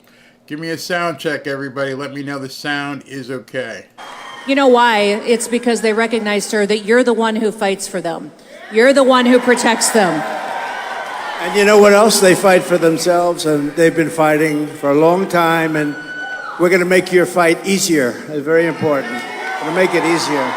Because what's happened to our country in the last almost 4 years now, it's hard to believe, but if you look at the borders, if you look at inflation, you look at the Afghanistan disaster, the most embarrassing time in the history of our country. I think the most embarrassing moment in the history of our country, Afghanistan, the way they did, not getting out, I was getting out with dignity, strength. The way they got out was the most embarrassing thing that ever happened. Probably led to Putin going into Ukraine. Probably, he looked at it, he said, these people aren't very good, are they? He would have never done that with me. So, you know, we're all in this together. We got to win the election November 5th. Yes. And, sir, he has never yet called those Gold Star families to express his grief for the people and the soldiers that we lost that day. And who controls that airstrip now? China. China. Yes. No, they have, you know, China took over. And one of the things, get out, we were there like for 20 years. I said, what are we doing here? So we get the hell out. But, you know, I had a talk with the Taliban, and we didn't lose one soldier in 18 months until this catastrophe happened when they took over. But, you know, one of the things aside from everything else, we spent billions of dollars years ago to build a big air base. And you knew that one from your own time. Yes, I did. A big one, a really good one, powerful runways, long runways. And you know what happened? I'll tell you, they gave it up. And it was 1 hour away from where China built, forget about Afghanistan, 1 hour away from where China builds its nuclear weapons. Would have been very nice to have. And China now occupies that air base. So it's terrible. It's terrible. It is. Mr. President, as you can see, we've got a lot of American patriots here tonight who want to ask you some questions. Good. If you don't mind, we'll move into that portion of the town hall tonight. Let's go to our first question. Our first question is going to be from a man named Reed. And Reed, I'm not certain where you are. Where's Reed? There he is. Hi, Reed. There he is, over there. Nice looking guy. And Reed, I believe you're a Navy SEAL, correct? No. No. Okay, I got that wrong. All right, thank you very much. Good evening, Mr. President. My name is Reed. Hi, Reed. I'm a single father and Iraq War veteran. I dream of owning a home for me and my son, but mortgage rates under the Biden-Harris administration have made that impossible. What can you do to help make home ownership affordable again? All right, good. It's a great question, and a lot of people have this question. First of all, it's too expensive to build the homes, and they're building them, and they cost a fortune, and 30% of the cost in some locations is the cost of like planning and certificates and a lot of nonsense they do. They make you go through hell. It takes years to get them, zoning approvals, all of the approvals you need. We're going to get rid of a lot of that. But most importantly, we're going to get interest rates brought way down. You know, we had interest rates at 2%, and now they're 10% and you can't get the money. We had 2% and there was plenty of money for everybody. And, you know, I call the home part of the American dream. We're going to create the American dream for young people and for older people, too, by the way. We're not going to forget. I mean, I happen to be a very young man, but We're not going to forget the older people. We're not going to forget the older people. By the way, no tax on Social Security benefits for the older people. For those. I guess, somebody said, oh, he's got a conflict of interest because he benefits by that. I'll give mine up if you want. I save tax. But no, we're going to do that for the older people. That's a big deal because you've been eaten alive with inflation. And all I'm doing is getting you back to even. I think when we do that, we're probably just getting you. You have fixed income, and you went up numbers like 30, 40, 50, depending on what they include. They like to say it was a 20% increase. It wasn't. It was 30, 40, and 50, depending on what they want to include. So we're going to do that. But Reed, getting back to you, we're going to drill, baby drill. We're going to have so much energy. And we're going to bring prices down because, your prices are up. Don't forget, the damage is done. We have the worst president and the worst vice president in the history of our country by far. And let me tell you, she is worse than him. And he's actually, I didn't think I'd ever say this about anybody. She's actually, you take a look at her, she's more dangerous than him, but he's actually smarter than her. I never thought I'd say that. I never thought I'd say that. But look, we're going to get it down. We're going to drill. We're going to get the energy down. When the energy comes down, prices are going to come down. All of that prices, because, when they say, although they had very bad inflation numbers last month, you saw that. Very, very bad inflation numbers, despite the big, they did this big drop, probably too big a drop. I'm not going to get into that. But we're going to get the prices down because the damage has been done. If we had no inflation now, such damage has been done. The highest, in my opinion, the biggest inflation in the history of our country. They didn't include a lot of the bad numbers. I'll give you an example. On housing and on different things, like crime statistics are fake. They were fake statistics. They didn't include some cities that were really bad. So the crime looked like it was just bad as opposed to being horrific. Jobs, 818,000 fake jobs they added. And they padded the job numbers a couple of months ago so that they'd look better on jobs. 818, they were fake. They were fraudulent jobs. And they thought they'd announce the real numbers after the election. But we had a whistleblower or somebody that let it out. So they cheated us on 18. Think of that. 818,000 jobs they cheated. Usually when you have those numbers, it's 9,000 jobs off it. This is almost 1 million jobs off. It's not even possible. So we're going to bring things, and Reed, you're going to buy that house, and you're going to pay 2.5%, 3% interest, and you're going to say, I love this guy. Because interest rates, Reed, will follow as the energy goes down. And I made another commitment. I made it over the last month. I've been making it. We have more liquid gold under our feet than Saudi Arabia, than Russia, than any other country. I'm going to bring down your energy costs 50% in the first year. 50%. And I better do it because I'm all over the place saying I'm going to have problems if I don't get it done. But we have all the capacity to do it. Nobody else can make that statement. We have so much energy, we don't even use it. We get energy from Venezuela. They don't have good oil. They have tar. They have tar that you have to liquefy. And you know where they do it? In Houston, Texas. Because that's where we have the plant. It's the only plant in the world that can do it. We do it in Houston. So for the environmentalists out there, this is not a pretty picture, what flows into the air, right? But we're going to use our beautiful liquid gold. And when we get everything else down, houses, everything's going to come. It's going to be beautiful. You're going to have a house. Just wait a little while. Give me a little while. Let me get in. 1 year from January 20th, we will have your energy prices cut in half all over the country. Thank you. And Mr. President, in reference to Reed and his family, he's not in a unique situation. 65% of Americans today cannot buy a home. That has dramatically changed under the Biden-Harris administration, and Kamala Harris has embraced the policies that made home ownership disappear and take away that opportunity from Reed and his family and 65% of Americans today. Listen, the American dream is still to own your own home.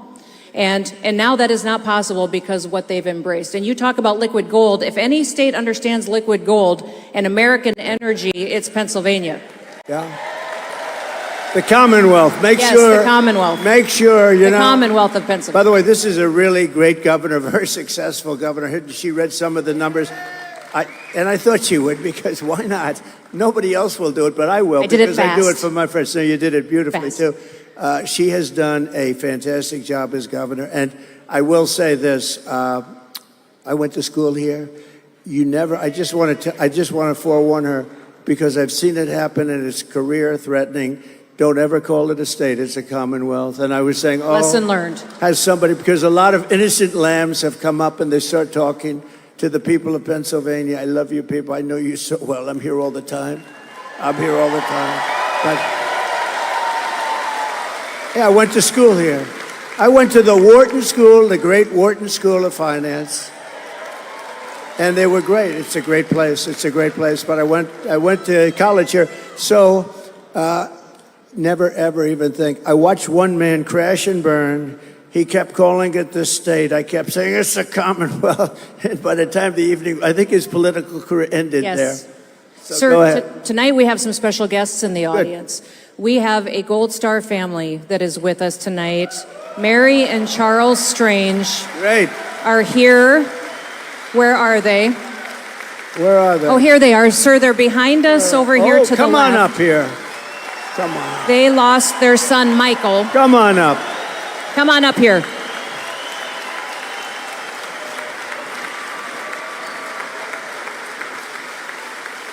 It's a little harder to get up since I got shot. They've made it more difficult. Perhaps that's the way it's supposed to be. Sir, they lost their How son, are you? Michael.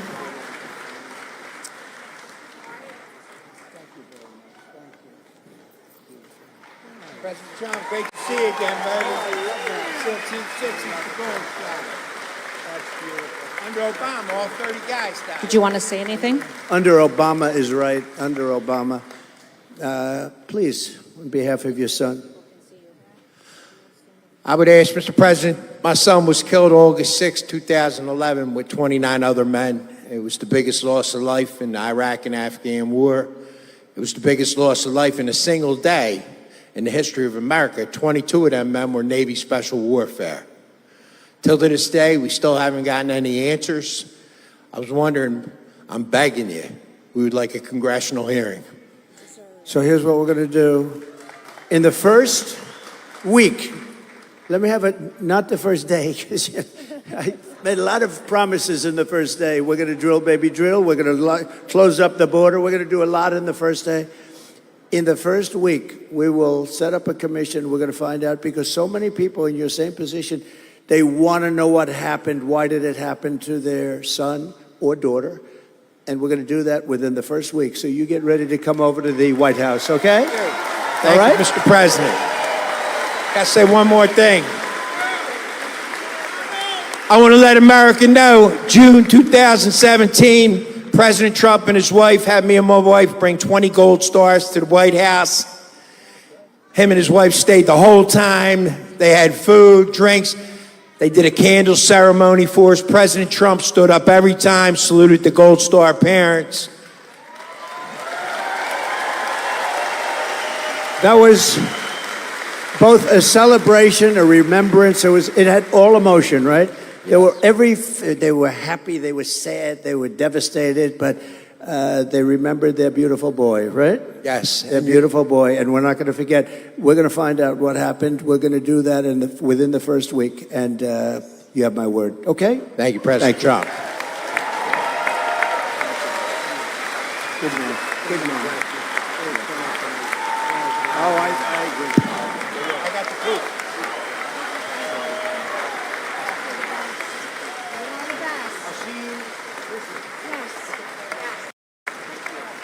Thank you. Thank you. Mr. President. What a nice couple. Mary and Charles' daughter, Rachel, is also here tonight. She is Michael's sister, so thank you, Rachel, for coming tonight, too, and God bless you and your family. Thank you for your service and your sacrifice. Thank you, darling. Yes. Thank you, honey.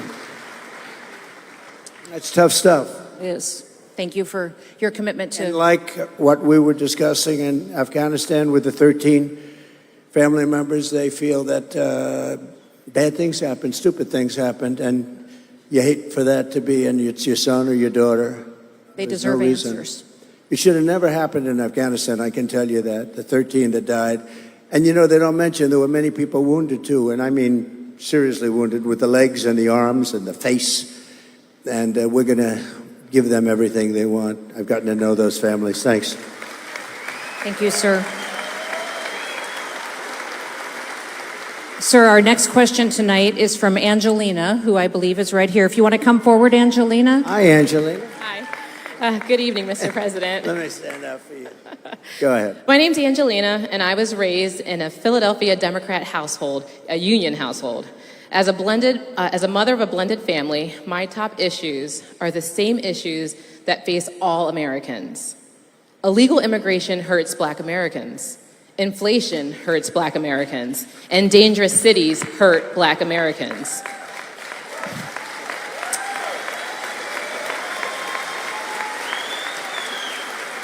Like my fellow Americans, my grocery bill has not gone down. Everything is still so very expensive.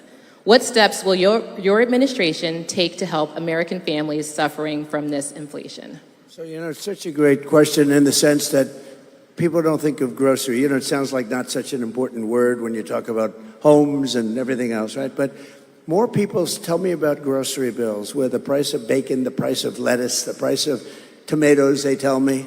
And we're going to do a lot of things. You know, our farmers aren't being treated properly.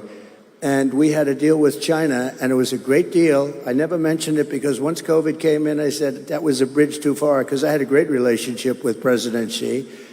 And he's a fierce man, and he's a man that likes China, and I understand that. But we had a deal, and he was perfect on that deal. $50 billion he was going to buy. We were doing numbers like you wouldn't believe for the farmer. But the farmers are very badly hurt. The farmers in this country, we're going to get them straightened out. We're going to get your prices down. But you asked another question about safety and also about Black population jobs and Hispanic population, in particular those two.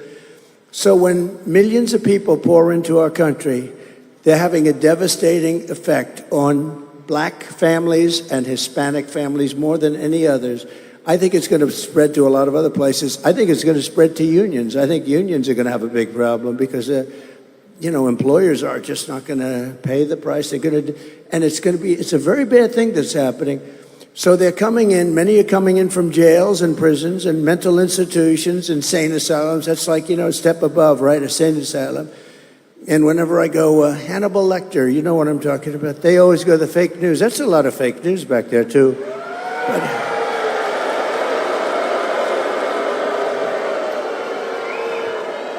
they always mention, you know, it's a way of demeaning. They just say, Hannibal Lecter, why would he mention? Well, you know why? Because he was a sick puppy, and we have sick puppies coming into our country.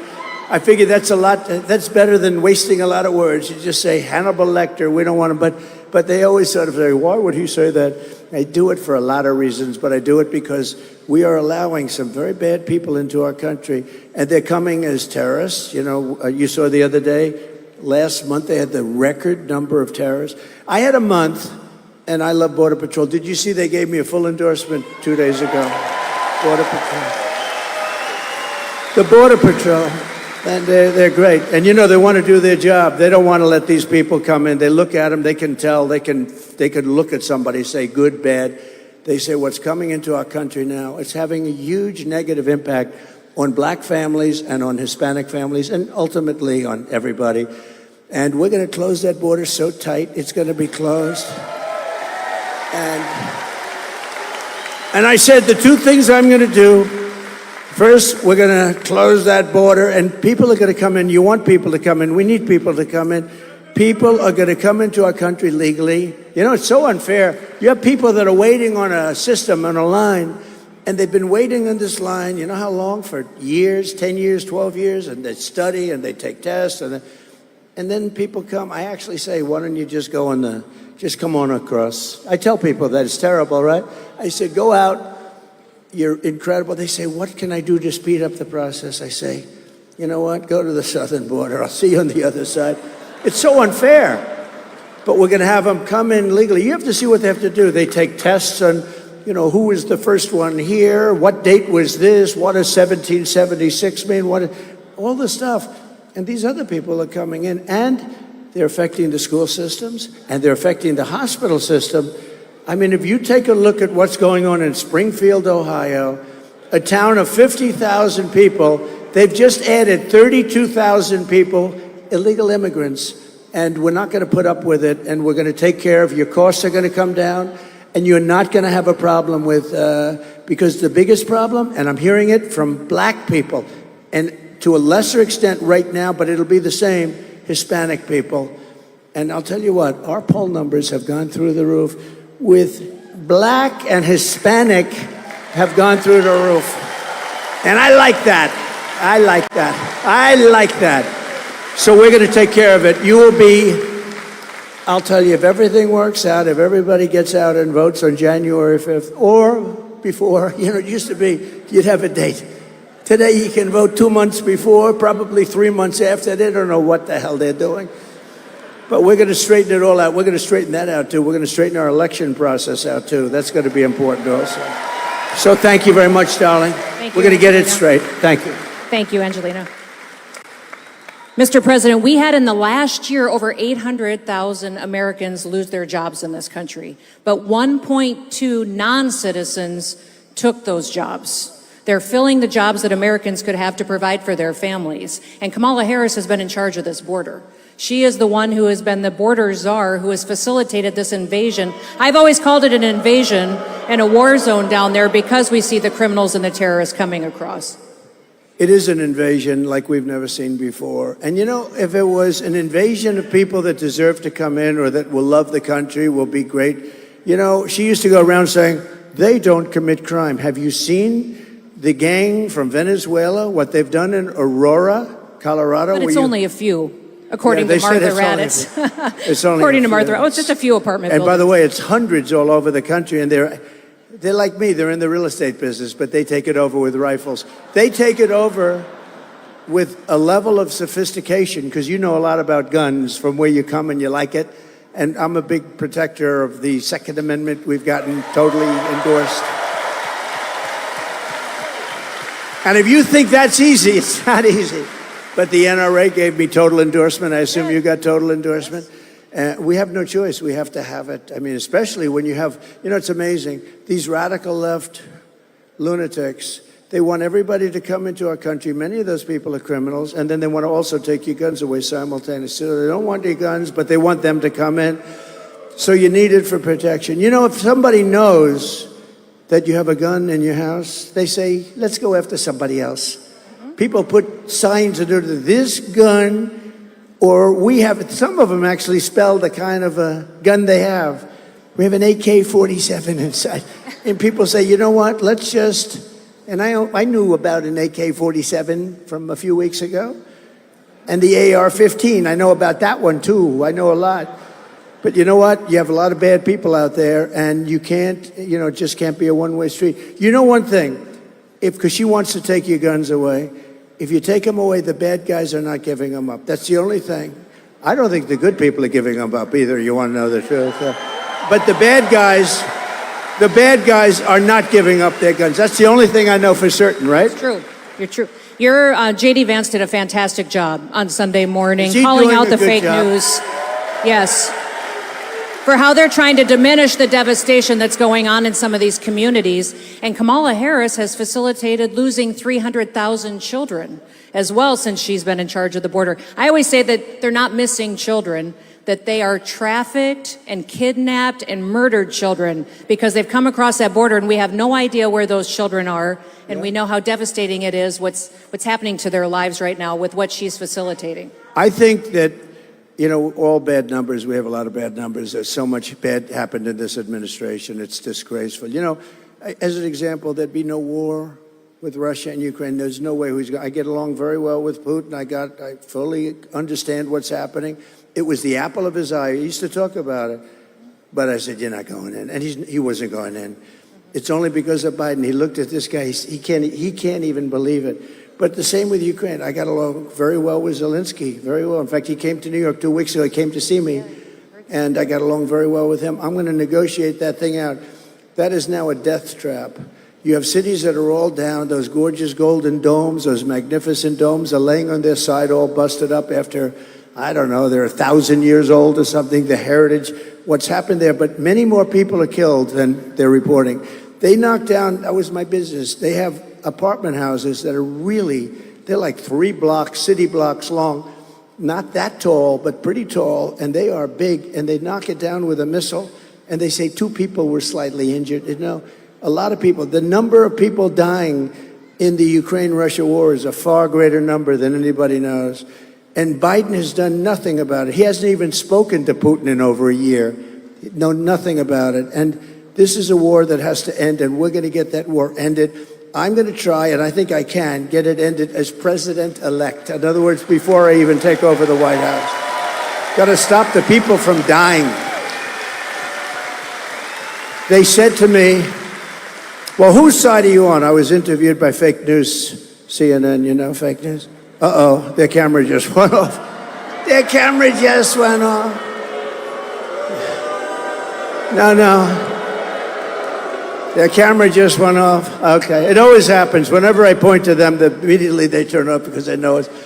But I was Caitlin Collins, a nice person, but Caitlin Collins is interviewing me, and she said, well, whose side are you on? I said, it's not a question of sides. I want people to stop dying, that's all. I want people to stop dying. And you know, it was a very interesting thing because it was a CNN, it was like this, a smaller room, much smaller. This is a big room. This is a very big room, but it was a much smaller room. But they had all people in there from CNN. Within the first 5 minutes, they were totally on my side because it's common sense. And we're now the party of common sense. I say it, we're conservative, but we're the party of common sense. We need walls, we want good education, we want low interest rates, we want to be able to buy a house, we want jobs, and you know what we want? A strong military. I rebuilt our entire military, and we want a strong military. And ideally a strong military that we don't have to use. Is that even better? We'll have a strong military. If we don't have to use it, that's even better. I love it. I love it. So, Mr. President, let's get back to our questions. We have Yanni, who's waiting to ask you a question, has been waiting a long time. Yanni, welcome. It'll just give them 1 second. Here they come, right behind you. Thank you. All right. Thank you for being here today, Mr. President. Thank you. To answer questions from all the voters of Pennsylvania and just to work hard and show support. I appreciate that. Thank you. I'm a small business owner in Lansdale. I have a small breakfast lunch restaurant, Coffee Corner. And thank you. and to be honest, Mr. President, I really, am praying for you to get in there and change the policies.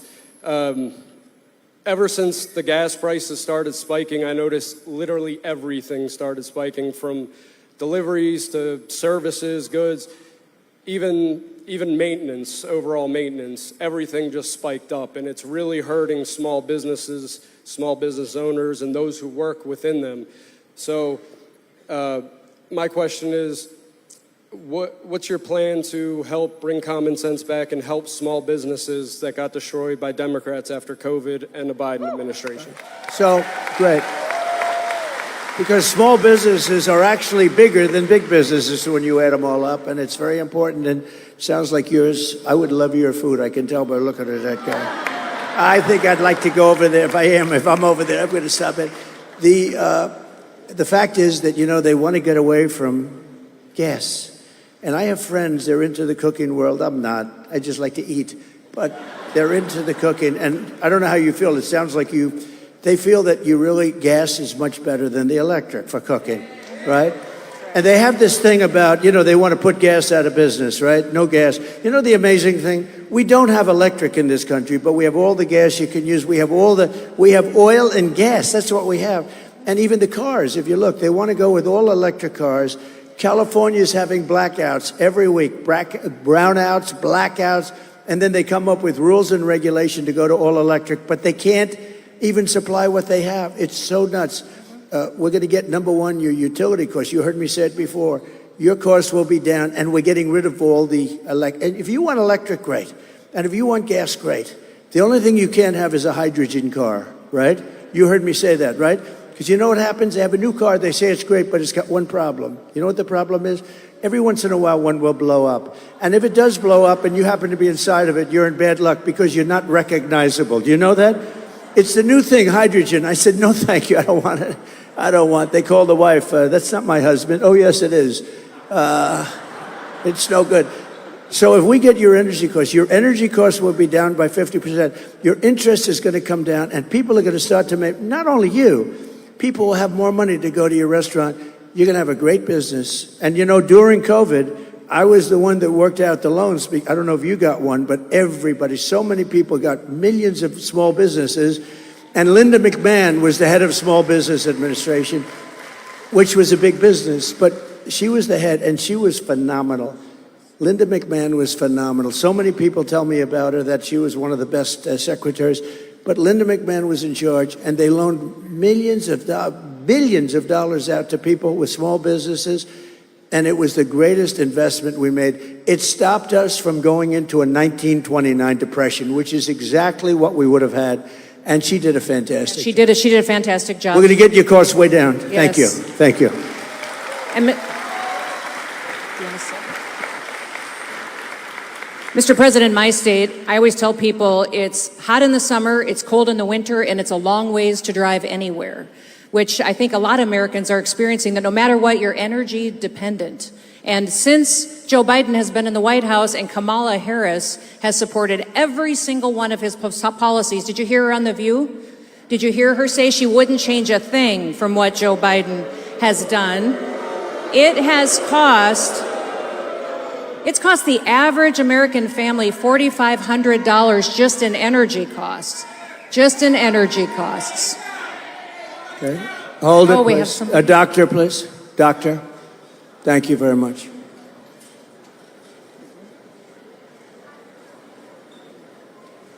Come on, show some love. We have and incredible click that people. They like come button. here hours before, and it's a little hot. And so they're with us all the way. We got to respect them. And you take your time, doctor. Take your time. Thank you very much. We always have great doctors in the audience. We've never had too much of a problem.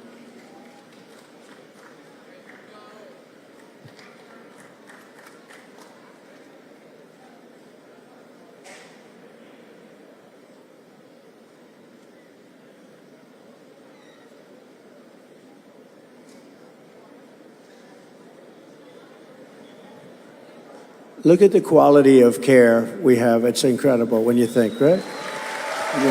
These people, first responders. Our first responders are amazing, the way they can do things so beautifully and quickly.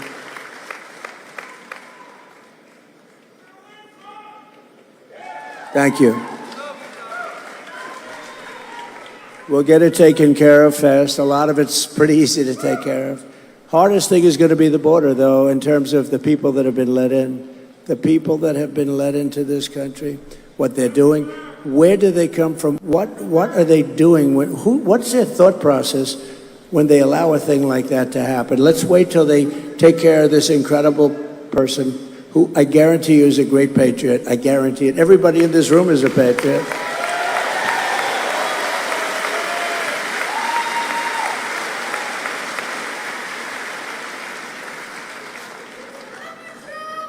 Thank you, darling. Thank you.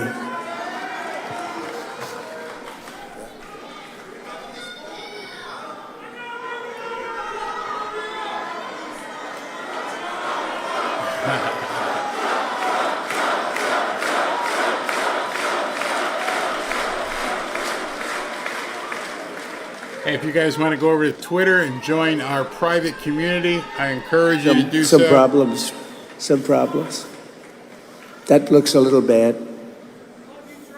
Thank you. That looks a little bit bad. All right, so while they're tending to this person in the audience, We've got like 2,400 members in the first 24 hours. Thank you very, very, very much. Love you guys. Different kind of content over there. And tonight's the first time that I'm simulcasting a rally or a Trump event. So we've got people watching on Twitter. We've got people watching here on YouTube. We got people joining the community, people commenting here, people commenting there. Thank you very much as we basically enlarge both communities.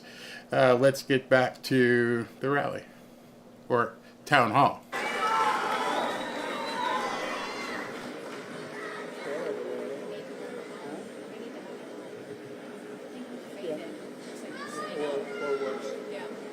Can't tell the difference, actually.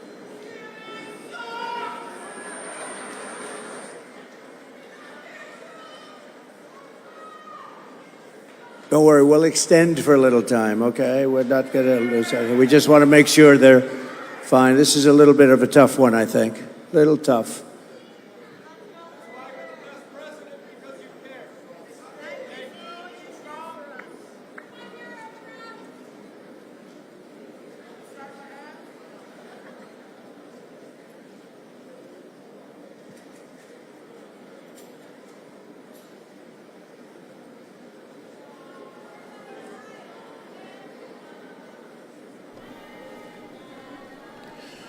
Love that some of you are sharing your prep advice and different foods that you guys go ahead and prep. Thank you very, very much for that. Thank you for helping out all the other people in here watching tonight who are looking to get some prep information just in case things go squirrely after the election and, you know, right around the inauguration. So continue. Oh, they're singing. Wow. This is awesome. This is awesome.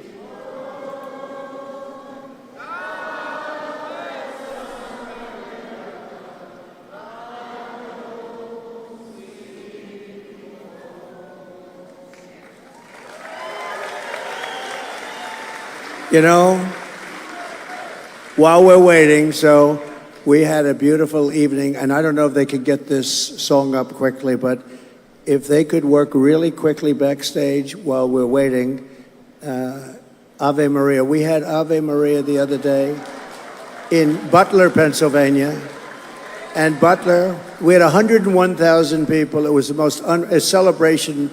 Corey, I call Corey the firefighter, the chief, he was great. And if they could play Ave Maria, if you can get it, Justin, let's go if you can. It's a little quick notice. Ave Maria.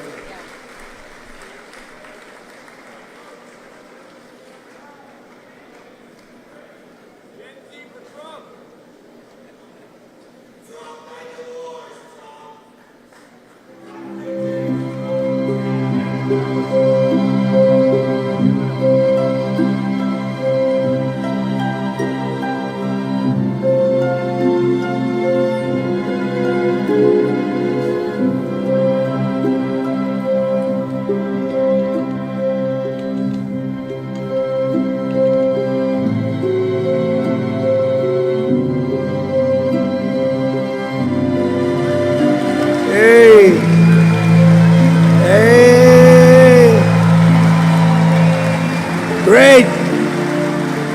We love that man. We love that man.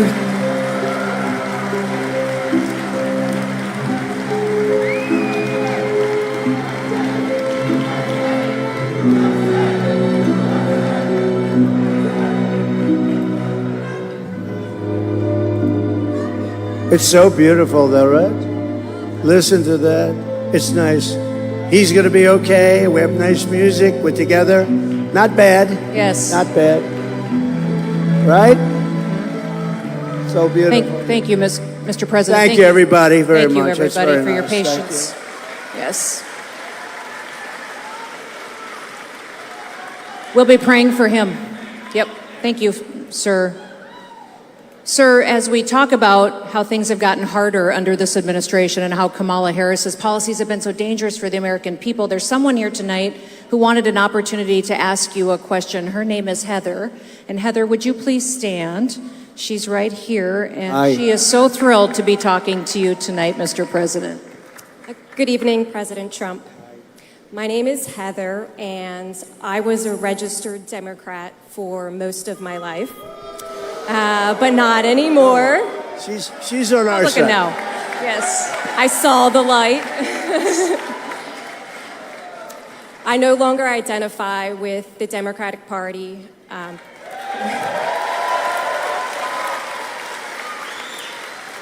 They've put criminals and foreign enemies ahead of American citizens. The border is the issue of this election because if we can't secure the border, we won't have a country. We know that you're going to finish the wall, but how are you going to handle the deportation of criminals?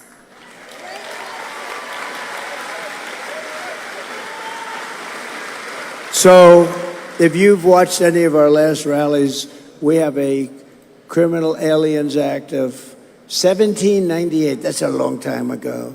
And that gives the president tremendous power to do what has to be done to secure our country.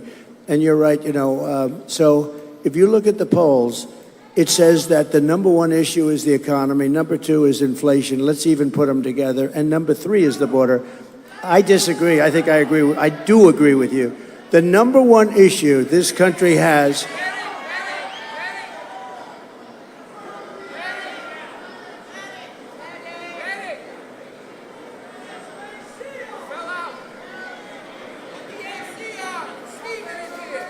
We have somebody else sick or some sort of disturbance.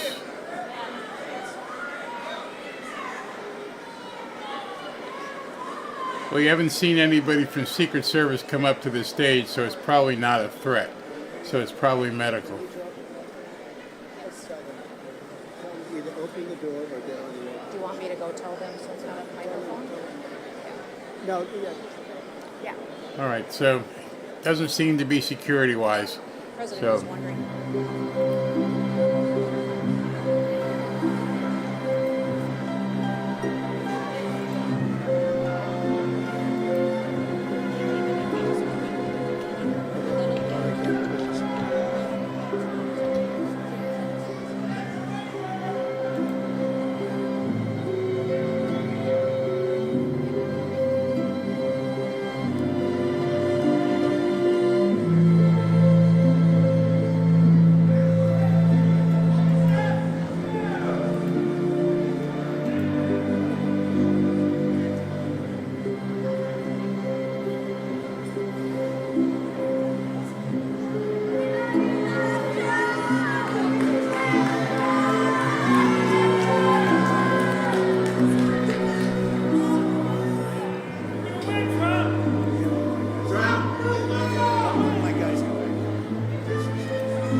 Thank you very much. Take your time, Doctor.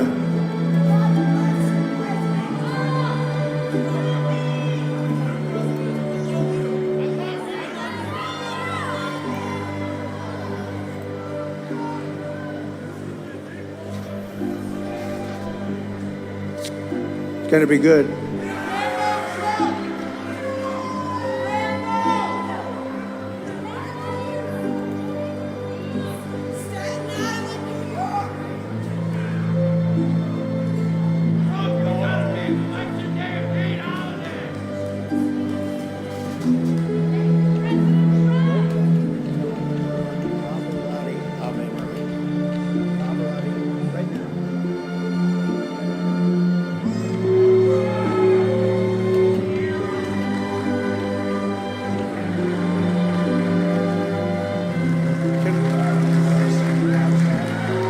Open the doors. I wish we could open those doors to outside.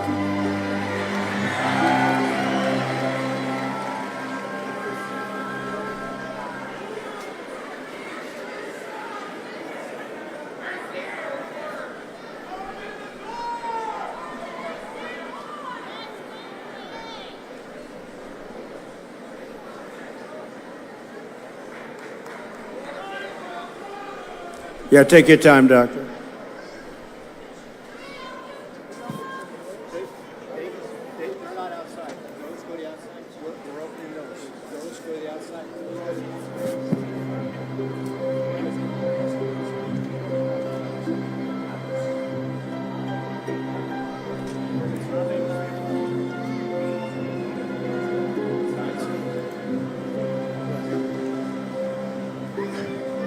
For security reasons, they can't. But you know what? I said, just open them, because anybody comes through those doors, you know what's going to happen to them.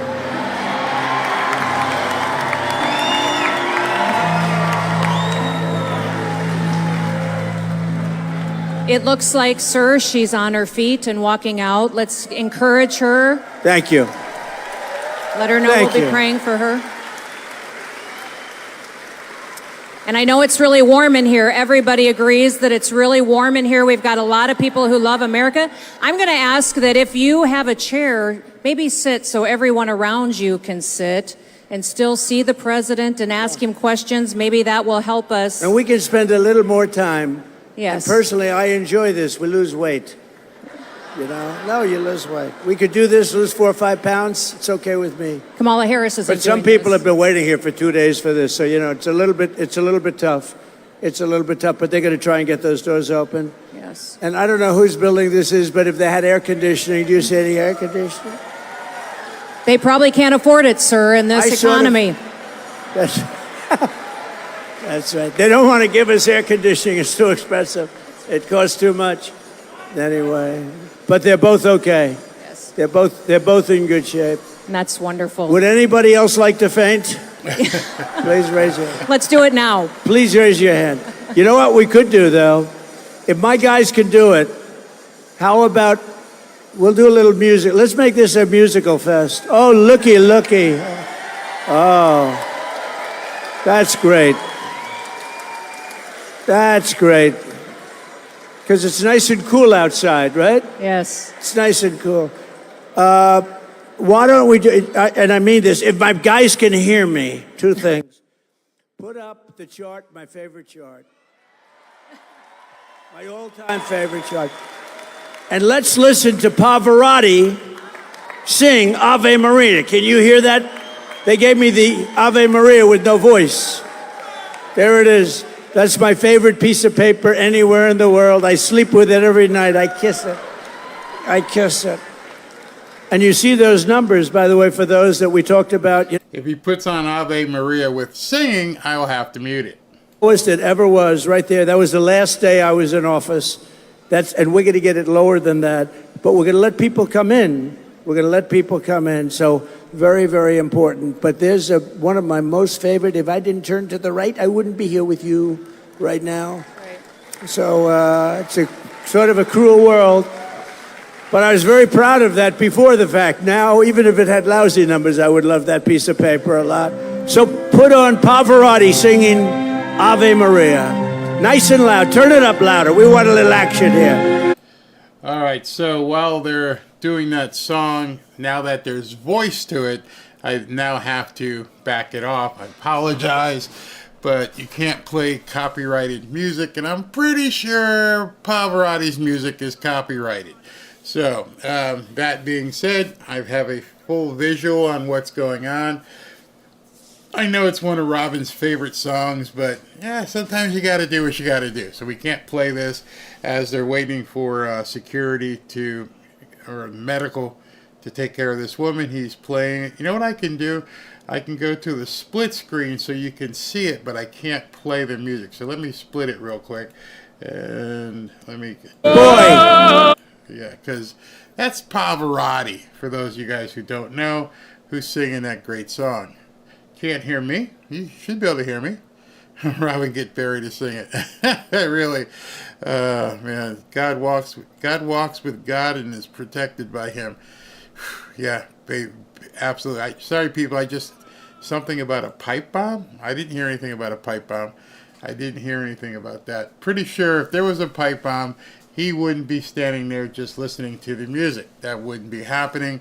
He would definitely have been ushered, not just off the stage, but he'd be taken away. So those guys aren't going to let him sit there if there was a pipe bomb there.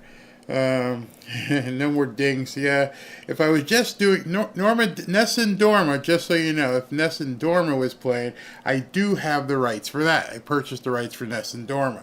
But no one's going to give me the rights to Pavarotti. That's just not going to happen. If it was some sort of maybe organic version of Ave Maria, then pretty much. sing for us. No, you don't want me singing, man. You certainly don't want me singing. Barry, just leave YouTube. Don't want to piss the people off upstairs, but yeah, we're doing some things. Hey, Catalea, thank you for accepting me as a fanfare patriot. So while I'm doing this, and I've got my keyboard and my mixing board and my monitors and everything else going on, you have a lot of moderators who are doing different things, who are accepting people on Twitter, and some of them may be even commenting on Twitter. We got like a team working right now, trying to keep everything handled, making sure there's no bots, no trolls or anything on both, because tonight I'm actually simulcasting on YouTube and on Twitter. So this is something different. I'm getting text. Where my text I'm getting here. Ashley says, is everything okay? Yeah, everything okay. So yeah, we're out there communicating and trying to do this. We're just waiting for Trump, and it looks like he is back on. Let's go. Beautiful. Let's not do any more questions. Let's just listen to music. Let's make it into a music. No. Who the hell wants to hear questions, right? Isn't that beautiful, though? It's so beautiful. And we played that in Butler, Pennsylvania. We had a moment of silence, and then we had the bells of Notre Dame go off, and then we had a great opera singer, Christopher, who was so incredible, and a great, great opera singer. That's Pavarotti. Pavarotti, I guess, is... I actually asked Christopher, I said, your voice is incredible. How does it compare to Pavarotti? No, sir. He was the maestro. He was the greatest of them all. And this man's voice, you all probably heard it. He was phenomenal, but he said, no, Pavarotti was the greatest. Maybe we'll play Time to Say Goodbye when we end, Yes, okay? that sounds fantastic. All right, do we want to do that? Absolutely. We'll have a little, instead of your normal, like, rock out of the place. Yes. And then you're going to say, time to go to bye, then you're going to go vote. We're going to win the state of, we win Pennsylvania, we win the whole thing. Yes. That's right. We're going to win. We're going to win. If we win Pennsylvania, we're going to win the whole thing, right? So It's going to really be something. We just had some numbers coming out of Virginia, which is great. We have numbers coming out of, we win this Commonwealth. We win the Commonwealth of Pennsylvania. We are in clover, and then we're going to fix our country, and we're going to fix it fast. We're going to fix it fast. So get that song done. Okay. Get that song ready, Got and that when song we leave, pulled we're up? going to have a beautiful. You could just sit. And by the way, when we leave, you don't have to go so fast. You could sit and listen. We'll play a couple of songs. Some of you will be a little warm, but that's okay. It's not a bad thing. And if you want, we're going to do that. But I think it would be beautiful, don't you think? A little different. I think it'd be amazing, sir. Nice to have imagination. Isn't it a nice thing to have imagination? It's like when Kamala's teleprompter went out the other day. Mm-hmm. She was at 32 days. Did you see that? I did. She loses teleprompters, and you wouldn't know that she lost it. Me, I always lose. If you're a politician, you can count on 5% of the time you lose a teleprompter, sometimes really badly, like in the middle of a sentence, and you're saying, ooh, you got to have a good memory. If you don't have a good memory, you can't be much of a politician. But they go out. Sometimes, if you're outside, the wind blows them down. I had one in Ohio. We had 45-mile-an-hour winds, and I said, I'm going to lose these suckers. And within about the first two sentences, they were gone. They I remember blew that. off the stage. I was at that rally. For Bernie Moreno, who's now doing very well, I understand, He the is. senator. So I think he's doing very well. But we'll listen to a couple of songs if you want, and that's okay with me. I like it. So we'll do that. We'll do those songs that we had mentioned, Justin. And if Justin doesn't get it right, he gets fired. Okay. Sir, Right? I have a quote that I like a lot by John Wayne. It says, life is hard, but it's harder when you're stupid. Yeah. I think that perfectly explains Kamala Harris, right? Right, sir? Now, our life has been hard because of her, but can you imagine what it's like to wake up as Kamala Harris? How hard life must be? My goodness. Well, we have to beat her. Look, we do. have to beat her. She's not for this job. Everybody knows it. Look, we're running against, We're ready. not her, we're running against a very powerful and a very corrupt machine. That's what it is. That's right. She's just, and the same thing with Joe Biden. Joe doesn't know where the hell he is. When you talk about Biden, he got 14 million votes. He won the primary, and we had a debate. His numbers were very bad, and it looked like we were going to win. You don't know what's going to happen, but it looked like he was down substantially. They went to see him, and they said, "You're getting out." He said, "I don't want to get out. I won. You're getting out." That was the overthrow of an American president. You could call it a coup, but I don't even call it that anymore because a lot of people say, "What the hell is a coup?" You can call it that, but it was really basically the overthrow of an American president. And frankly, she's doing horribly right now. You saw 60 Minutes where they replace her answer with another answer. She's doing horribly. I have a feeling he might have done better than her. Let's see what you have to see what the end is. Maybe they made a good move. But when they talk about a threat to democracy, how about where they take a candidate who won fair and square, they throw him out, and they put up a woman who failed, was the first one to drop out of a field of 22 and got no votes. And this is the person we're running against. And she is not a smart woman, that's true. And we've had that for 4 years. We're not going to have it for another 4 years. We're not going to have it. That's right. So we're not going to complain about things. We're going to fix them, right? We're not going to complain. We're going to fix them. And you are going to fix them right here in Pennsylvania by showing up and voting for President Donald John Trump. We're going to make America great again, right? Those doors are open. That feels good. It does. I feel it right now. I don't know who's out there trying to get in, but you know what I feel? Doesn't that feel nice? Yes. And you don't even have, there's nothing like outdoors. You don't even have the cost of an air conditioner if they have them in this beautiful factory. Anyway, go ahead, please. Yep. Well, sir, do you want to play your song and then greet a few people, or do you want to? Well, you had said you wanted to close with a specific song. Or Okay, we let's can do a take couple of two more mine. fast questions. So, Justin, how about a couple of really beauties, and we'll sit down, relax. Let me just give you the bottom line, though. We win Pennsylvania. We win this great Commonwealth. We are going to win the whole ball game. It's such an important place. And we relate. And we are up in the polls fairly nicely. But it's really important. And we're going to turn this country around. It's the greatest movement in the history of our country, MAGA, Make America Great Again. When Biden would go on, he used to go on, say, "We will stop MAGA. We will stop," remember with the purple background, the pink and purple? He looked like the devil, right? But she's worse than him, remember it. But they would say, "We're going to stop MAGA." MAGA means Make America Great again. I mean, what are you going to stop? And we are indeed going to make America great again. America has never, we're a declining nation right now. We're a nation in decline. And we're not going to be in decline for long, let me tell you. Every country respected us 4 years ago. We were energy independent. We had everything. We had the greatest economy in the history of our country. We're going to bring it back bigger, better, and stronger than ever before. Go and vote. Yes. Let me hear that music, please. Everyone, let's thank President Trump. Nice and loud. All right, so obviously I can't play the music. I'm not sure what happened. I'm not sure. We're going to find out what happened. So we had 2 medical emergencies. We had one to stage left and we had one to stage right. We had medical emergencies on both sides of the stage. The extent of which we don't know. We don't know if they're still working on the people. We don't know if they've decided to remove them. But for whatever reason, they are concluding activities based upon those 2 medical emergencies.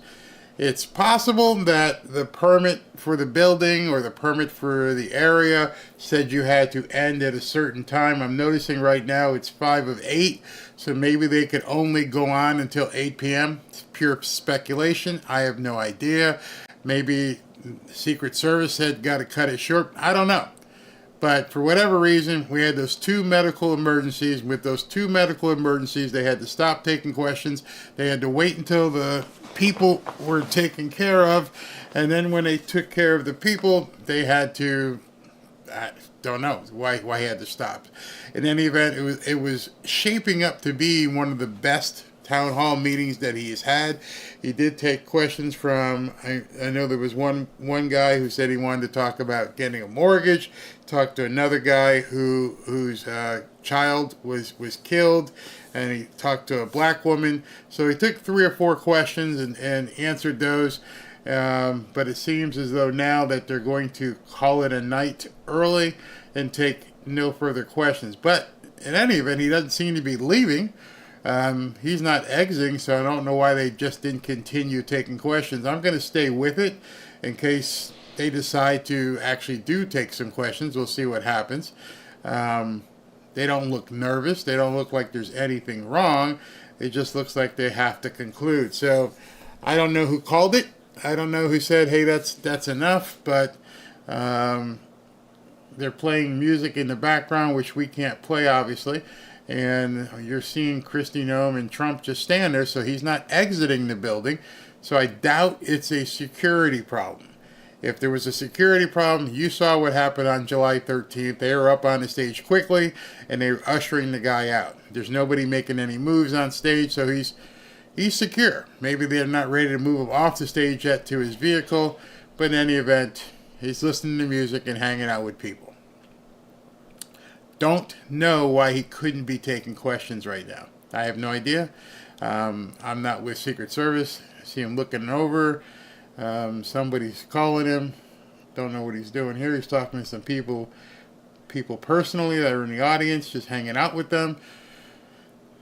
Couldn't tell you. I couldn't tell you why he didn't continue taking questions, especially since he's not leaving, because he could be talking to that lady right there and taking a question.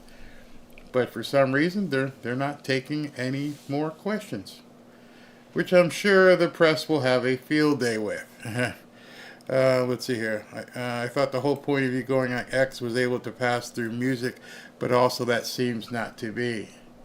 Come on, man. Elevate your mind a little bit. I'm simulcasting. I'm showing it on YouTube, and the same feed is playing on X. So if I started showing the music, you'd hear it on Twitter, but you'd also X, and you'd also hear it here. So what I'm going to do after this is done is probably do a live show just on Twitter so I can talk about a couple things that happened to me personally. That's the difference. When you're doing a simulcast, both platforms get the same feed. So right now, the people who are watching on Twitter/X, I'm just going to call it X from now on, are seeing the same feed to people on YouTube, and that also includes the audio. So you're no conspiracy. You guys jump to conclusions too quick without really understanding things, but that's how it works. I say, Robin. Oh, what Robin? Miss Cunning. We wish you love. Oh, you're in Fort Lauderdale. Wow, cool. We're up in Boca. We are up in Boca. Trump is partying. Yeah, he doesn't look like there's any. I couldn't tell you why they just didn't continue taking questions. I mean, Kristi's there. She's fine. Maybe they just felt it was too much for the people. I don't know. Barry, she's total fake because she doesn't know any Native Americans. She's sneaky and tribal to cover Islamists. You're talking about Kamala. No AC in the building. That could have been the reason why as well. It was too hot. I'll tell you what. If that's the case, I can't imagine a theater in 2024 or any kind of venue not having air conditioning. I wonder if it was sabotage. I'm just saying, I don't know, but I'm pretty sure his people are pretty good at basically renting buildings and understanding, hey, listen, we're going to have 5,000 or 6,000 people. Oh, this building doesn't have air conditioning? Or maybe it broke? I don't know. We'll see. Maybe it was just too hot. But why was it too hot? The big note, what they're playing, This Is a Man's World. Awesome. Yeah, he ain't leaving. He's sitting there. Crazy. He handles situations very well. He's from New York. Yeah, he knows what's going on. That's why I'm staying with him. It's a far left sabotage, Barry. These people are such losers. Unfortunately, you have to. Yeah. It's a very interesting dynamic right now. You see Kristi's there. They're joking. They don't look nervous. Neither one of them looks like they're on alert or anything. So we'll see. Join the X, waiting for approval. So understand there's only so many mods right now, and so they're in here doing stuff, and then they'll go ahead and approve you over there. Wow, somebody said it's 46 degrees in Pennsylvania. Ooh, it's cold in Ohio today. So you guys, it's kind of cold up there. Maybe that's why they didn't turn it on. But in any event, we're gonna keep listening to him. He's talking. Is he talking through the music? Hold on. Let me see if music is still playing. Trump. You know, but it ends so beautifully. How about this? We'll play YMCA and we'll go home. But listen, whatever you can do, get out there. We have to win. This is important. This is the most important election in the history of our country. And you know what? I never thought I'd say it again. I said it was 16. We then fixed the border. We did everything. We had a great economy. It was good. For 20, we didn't have to say it. By the way, we got millions of more votes in 20 than we did 16. But there's never been spirit that we've seen like this. And that's because we saw how bad they are. They are so bad, and frankly, they're evil. They're evil. What they've done, they've weaponized our elections. They've done things that nobody thought was even possible. So we're going to go, we're going to vote, we're going to have a good time, we're going to make our country I want this to be a really important evening. And those two people that went down are patriots, and we love them. Yes. And because of them, we ended up with some good music, right? Right? So play YMCA. Go ahead. Let's go. Nice and loud.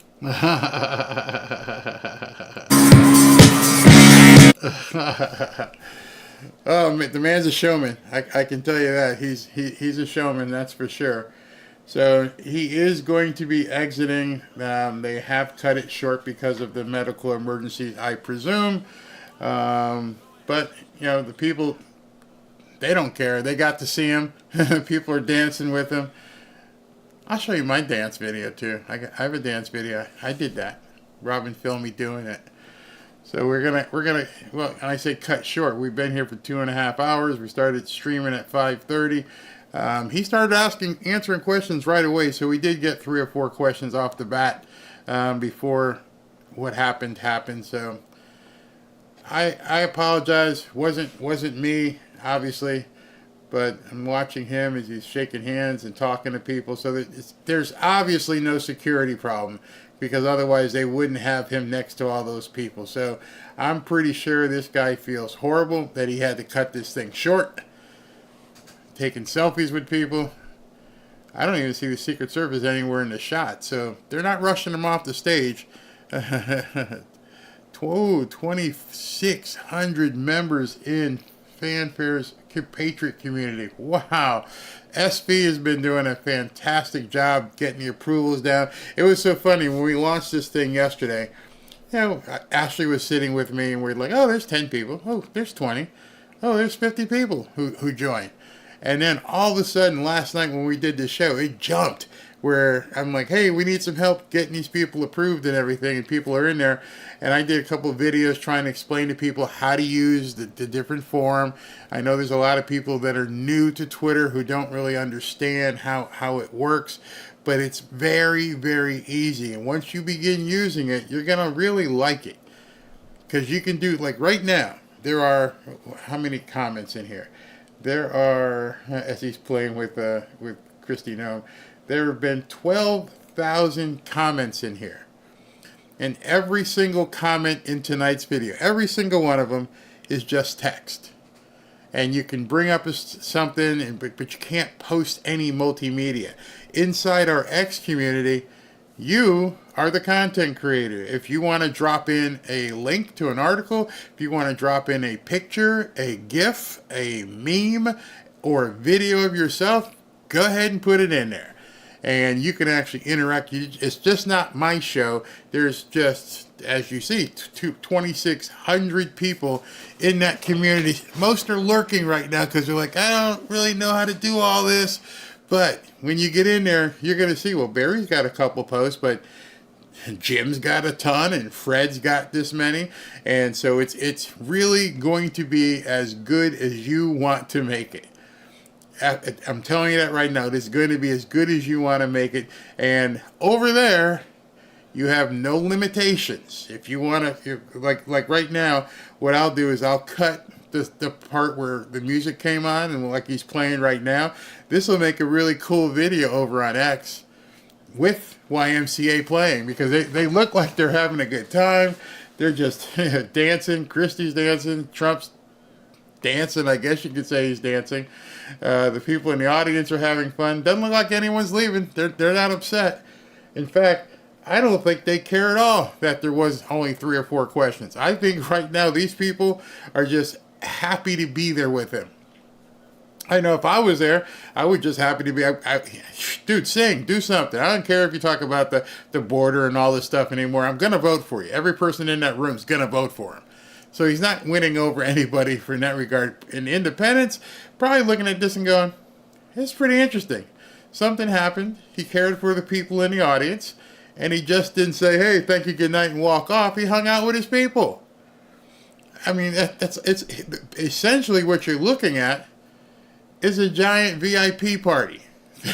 They're backstage with the president, and they're hanging out, they're listening to music, they're dancing, he's sitting there dancing, he's talking to them.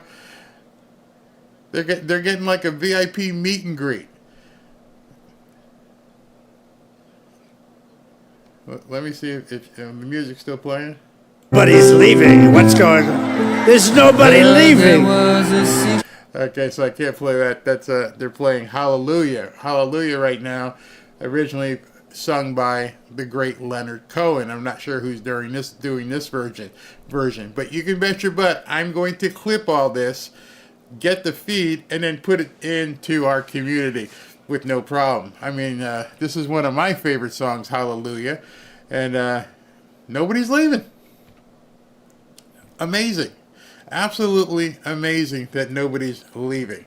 Which says, yes, the security people will be nervous, but this is the other side. Yeah, they're letting them do it. We love you, Trump. I'm sorry I can't play the music. Well, where's he going? Where's he going? Follow him with the camera. What's he doing over there? Oh, I don't know what it is. It's crazy. This is Rufus Wainwright's version of Hallelujah that's playing. Yeah, no one is leaving. The event is over. He's sitting there just hanging out with the people and nobody's going anywhere. You know how they've been saying, hey, listen, we went to Trump rallies and they all leave early? This completely destroys that narrative. The event's over and nobody's leaving. They're basically paying him the ultimate respect. We ain't going anywhere until you leave. Until the guest of honor leaves and departs, we're good. We're good. We're going to sit right here.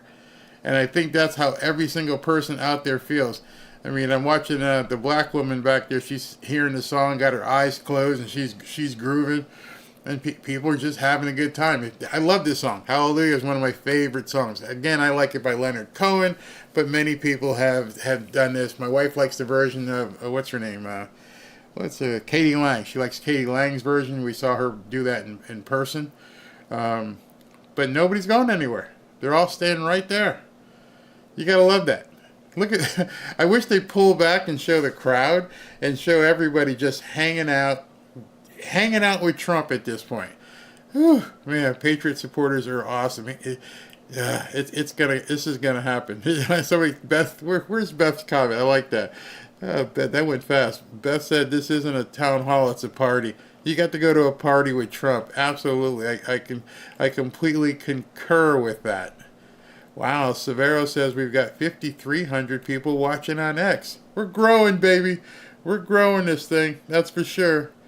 Yeah, Beth, you're absolutely right.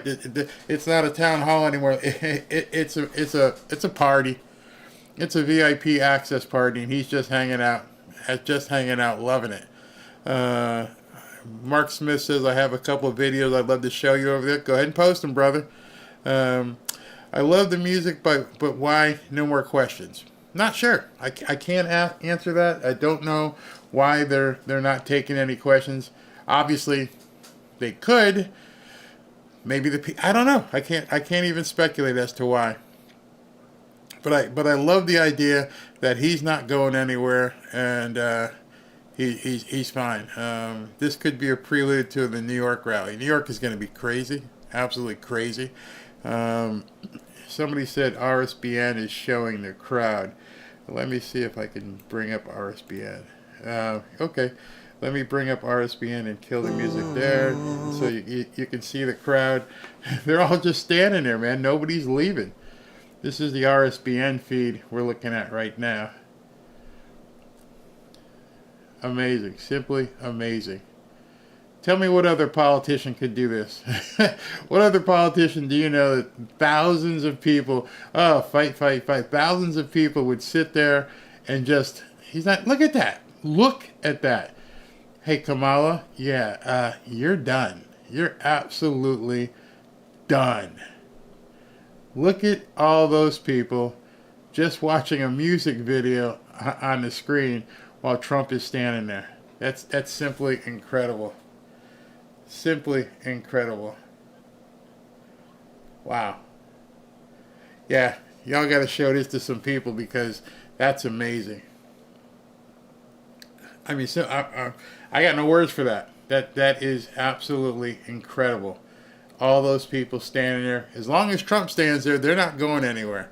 Until he says thank you, good night, and he walks off the stage, they are not going anywhere. So there's something very strange going on in there. Yeah, I think we got a feeling going on here. I think we got a movement for sure. This is no longer about an election. This is definitely about a movement.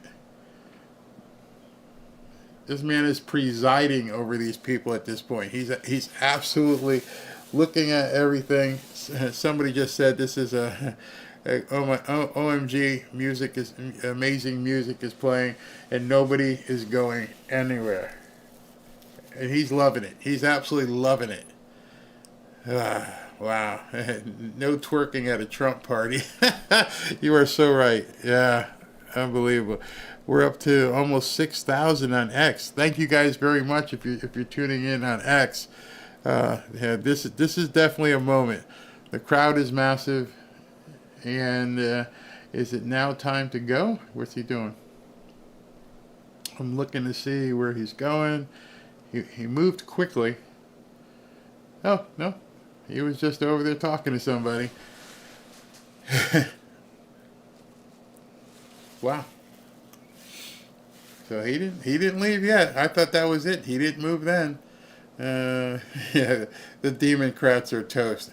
Can you imagine if you're Kamala and you're watching this, you're saying, you know what, this guy showed up, and there's how many thousands of people out there, and he just started playing music, and nobody's going anywhere.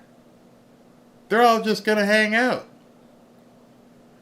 I mean, and there's no security around him, so I'm pretty sure it's not a security issue. He's just holding court, having a good time. Wow. Wow. They are now playing Nothing Compares to You. I'm gonna cut that video. I will have that on X. Dems hate this. Yeah. Wow. This is simply incredible. Simply incredible. Thank you, Mercy. Thank you very much. Kamala is dying watching this. They should be. They should be. You know, it's funny watching what's going on right now. I just look at this and say, this is bigger than him answering questions. Because what you see right now is a group of very faithful, loyal patriots who are with him no matter what. I bet you a good portion of those people that are staying and not moving, not going anywhere, want to make sure that nothing happens. They want to be there in case something funky happens. I bet you they would be all over somebody, all over them if somebody tried to do something.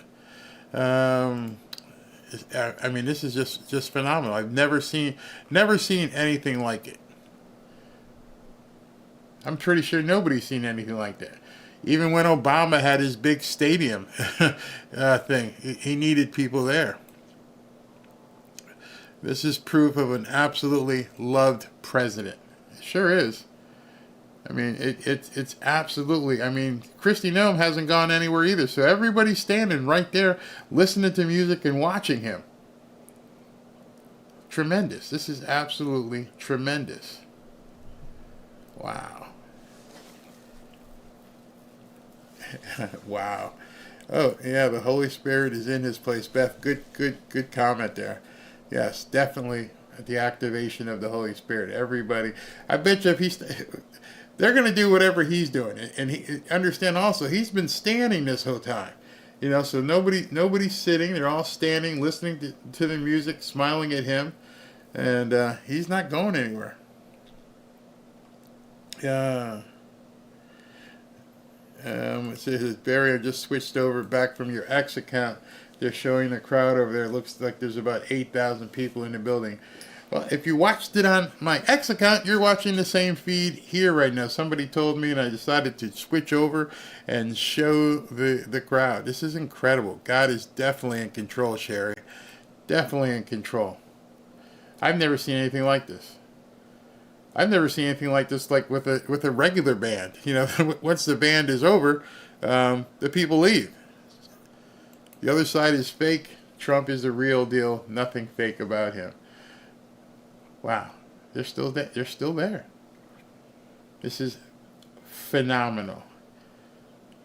You know, I could see this happening in New York City. I could see. I still think he should just broadcast it on the Times Square billboards. Can you imagine there being 18,000 people inside of Madison Square Garden? And then you see this picture out in Times Square with another couple 100,000 people standing in Times Square just going nuts over Trump. I don't think they can cheat this much. I really don't think that they could even imagine that they could do this type of momentum what we're seeing right now. Wow. Not even for a Zeppelin concert. Yeah, once the act says, "Hey, listen, thank you, good night, we're leaving," it's over. This guy had stopped talking, and he's listening to music with him like he's sitting in his living room in Mar-a-Lago and just chilling. Play my song list. I agree, Barry. This will happen in Times Square in Madison. I'm telling you, even if they don't plan it, it's gonna happen. So the guy knows everybody in New York. I'm sure he can get on those billboards and everything else. You know, it's gonna be massive, absolutely massive. Wow. All I can keep saying is wow. This is the town hall of a man who knows he's already won. Yeah, I believe that. I think there's something going on outside. Maybe there's something going on. But here's the reason why I'm saying it's not security related. Even if there was something going on outside, you would see the Secret Service up at the stage and surrounding him. That man is not being surrounded by security. So you know, everyone in the building has already been screened. They've been checked, so there's no weapons inside. If there's something going outside, if there's a huge riot or something going on out there, who knows? But in any event, they wouldn't leave him unprotected. So I let's see, where's he going now? He's taking a walk. And where are you going? And the camera's, he's just getting stuff from people.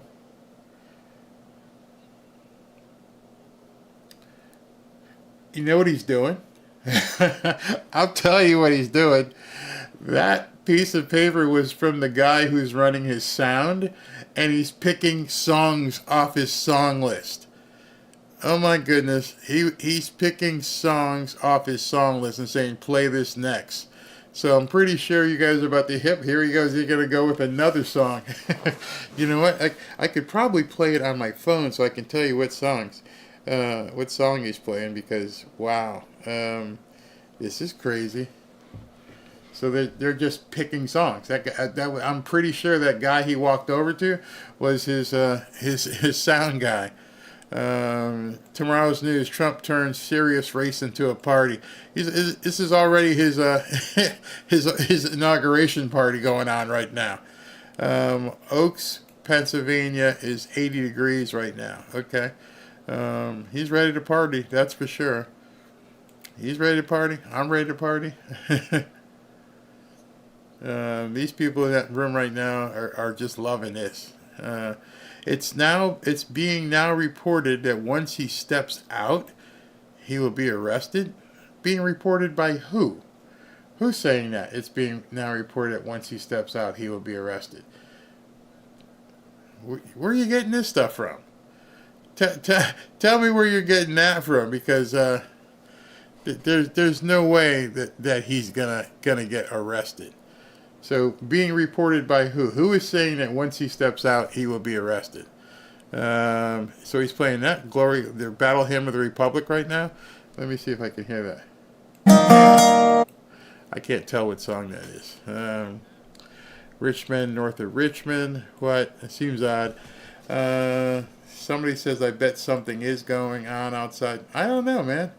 I couldn't tell you. He should play a song for Kamala, which would be Paranoid by Black Sabbath.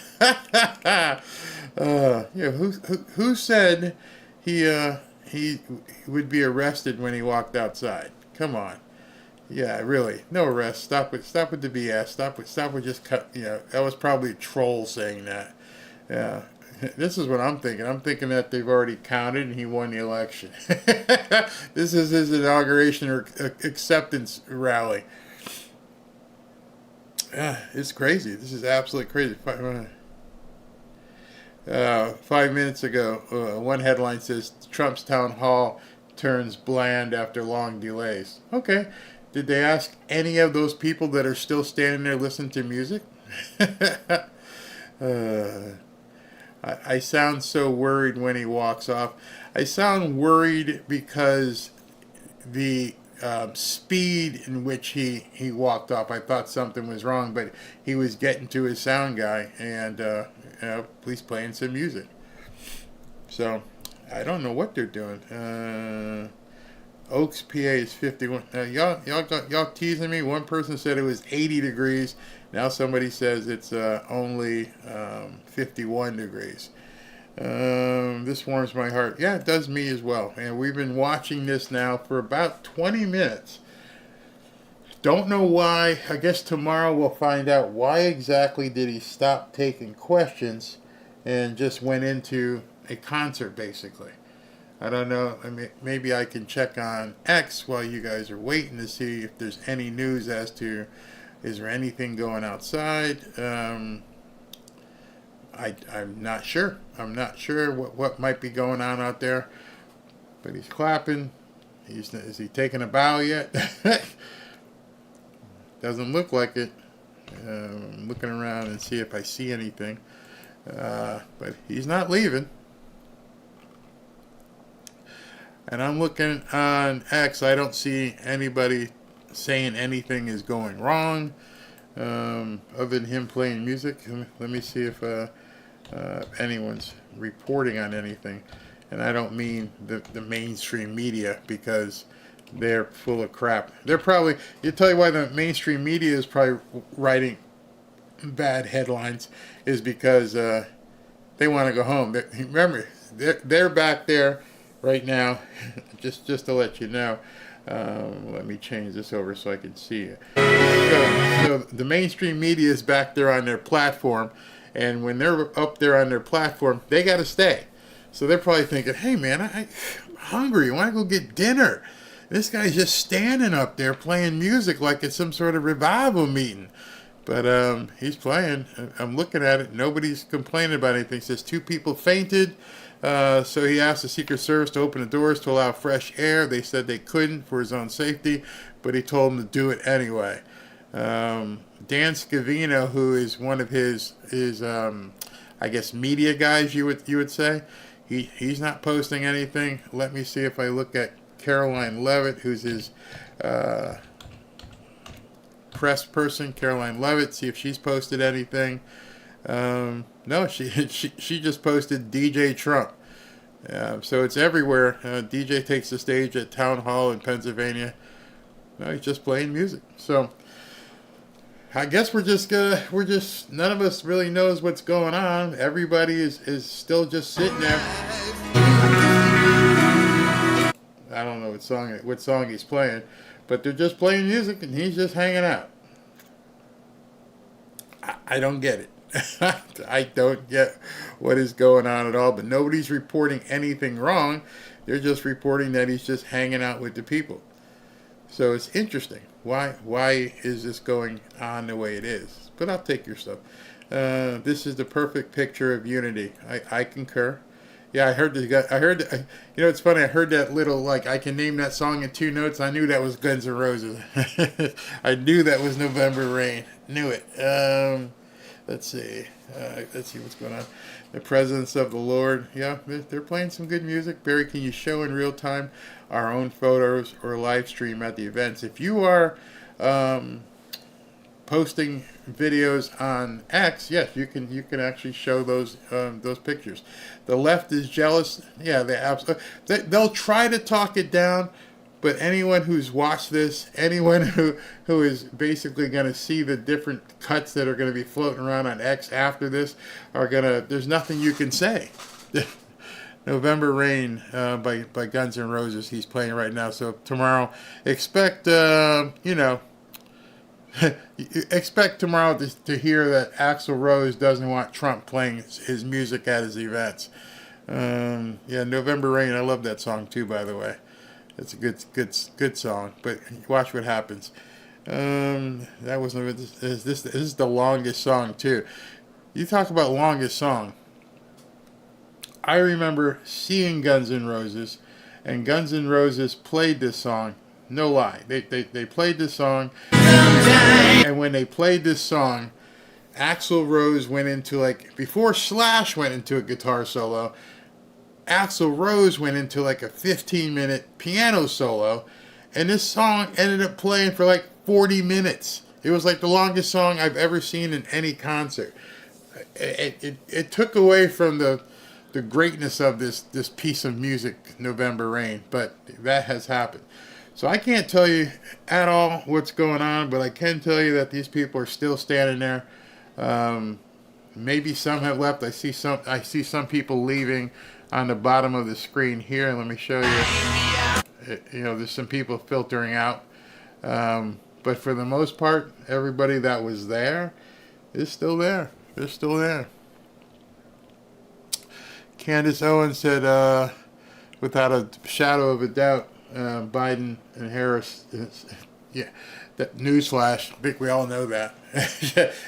that's not any big headline news there. There's another Waltz ad. What did he do now? What did he do now? That guy's so bad. I wonder if I've seen them in concert and they were awesome. Absolutely, they were awesome. So I saw them in Monster Rock. RSBN says they don't know either. A couple people fainted, we know that, but we don't know why he's just standing there.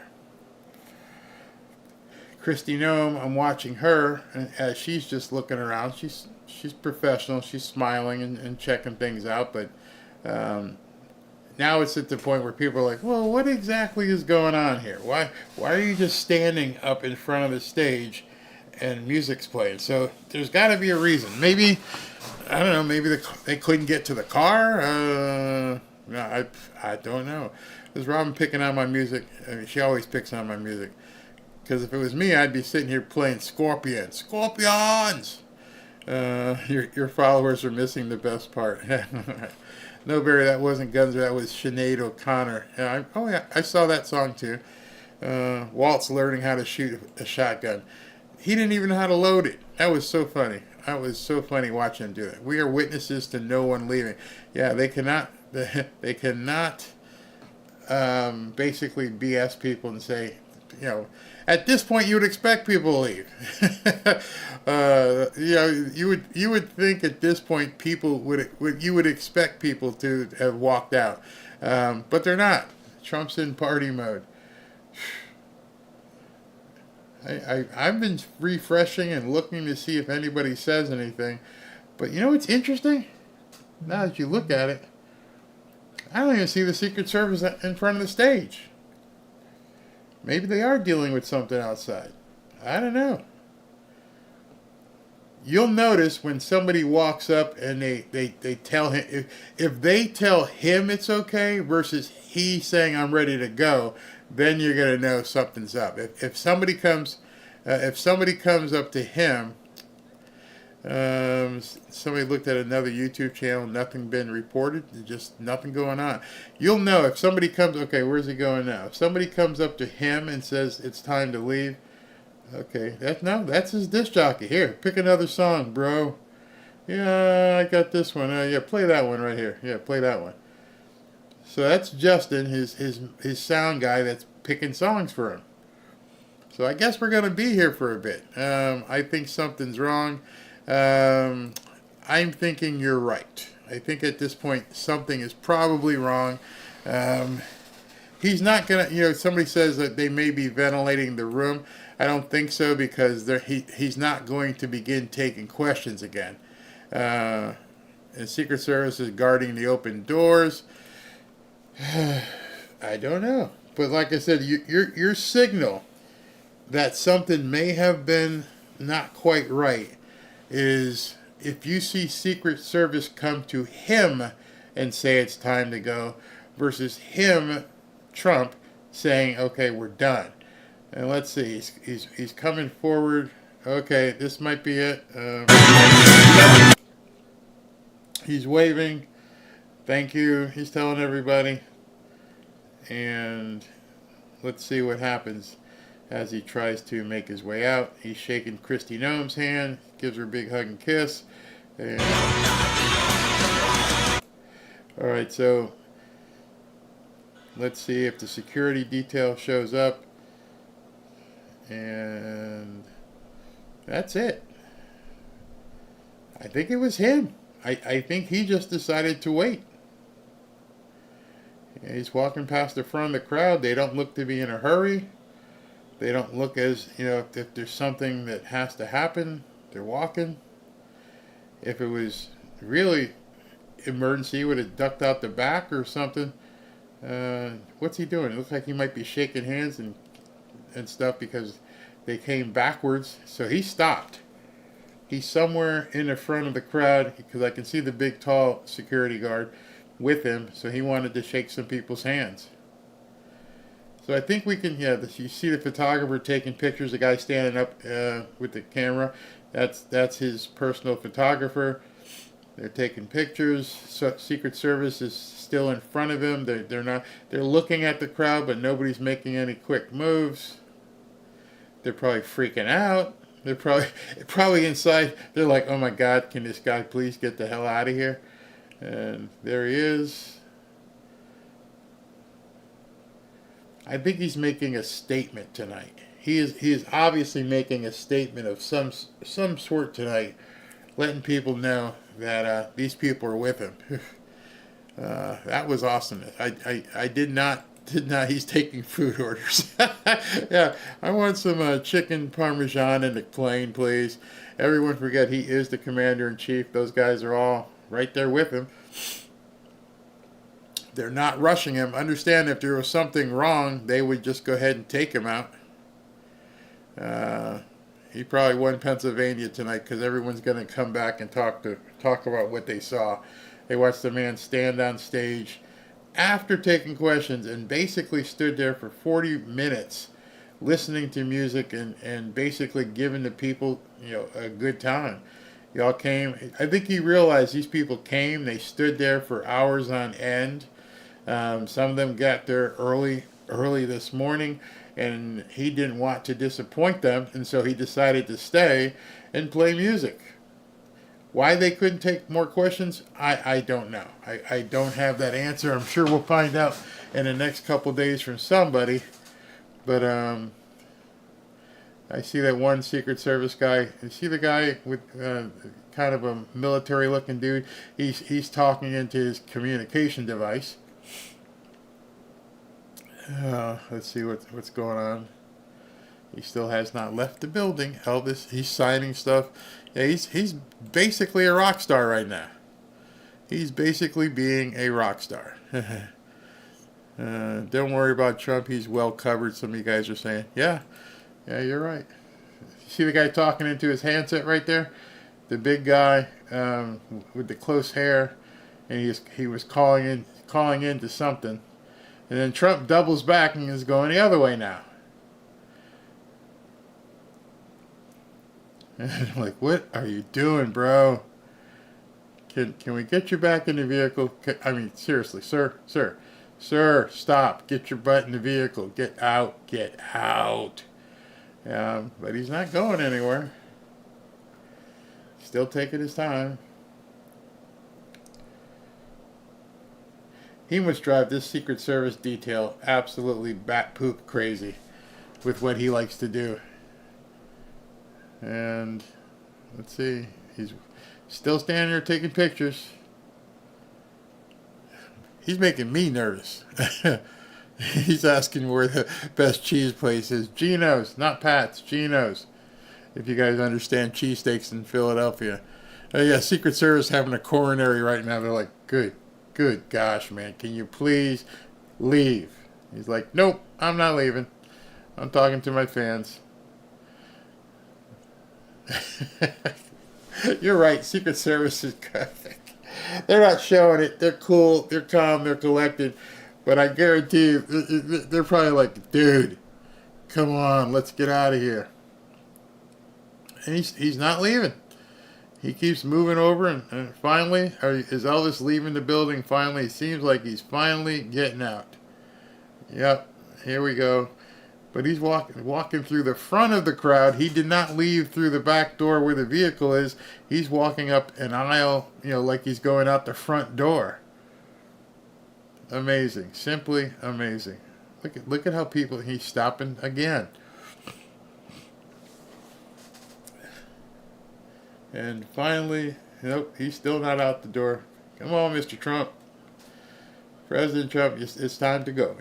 We need to get you out. We need to get you out of here now. Can you please leave? Okay, you're out. Elvis is leaving the building. Elvis stopped again to talk to somebody. This is incredible. This is absolutely incredible. We've been on for 3 hours. I think he talked maybe for 90 minutes, and then boom. We went into a concert and a VIP party. Then we got the after party going on. He's in the champagne room in Philadelphia, or where we are, in Oaks, Pennsylvania, and now he's finishing up. He's probably 5 feet away from the exit, and making sure everybody.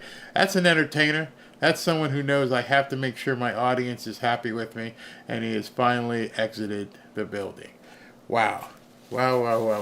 Everybody there, even though you got a free ticket, you did get your money's worth. Amazing. Simply amazing. All right, everybody. That was different.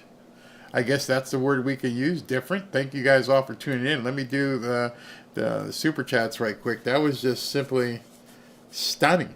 Never seen anything like that before. Thank you for all you guys who stayed with it. I definitely appreciate it. I've never seen anything like that before, and I'm gonna be up late probably trying to figure out what the heck what did we just watch? What were we just witnessing at that time with Trump not leaving? I can't tell you. There's no way I know right now, but I'm gonna see if I can't find out. And let me go ahead and acknowledge you good people. Everybody's good, but you people who have donated, I'm stunned. That was phenomenal. All right, let me go through here. Mac, thank you very much. Mac twice. Does anyone know if Ted Cruz is in danger of losing his race? He is sending out requests for campaign donations. I don't know. I doubt it. I mean, he's pretty strong in Texas. Big Cat, I could barely catch you live this weekend. It was hectic, but I know you're one of the best. Thank you, sir. John Parr, Trump all the way, baby. Dirty Bill looks and sounds terrible. Kamala makes me sick. How does she sleep at night? Mr. Mike says. Julie McClure, thank you, Barry. Love your podcast. Look forward to watching and learning every day. God bless you and your family. Thank you. Bonnie Mrozek, the edge of the cliff is crumbling under the leftist fingernails. Yes. Creative Margie, Barry, can you release a video only of your gold and silver commercial? I'd like to pass it on to my loved ones. That's interesting. I'll post that in the group.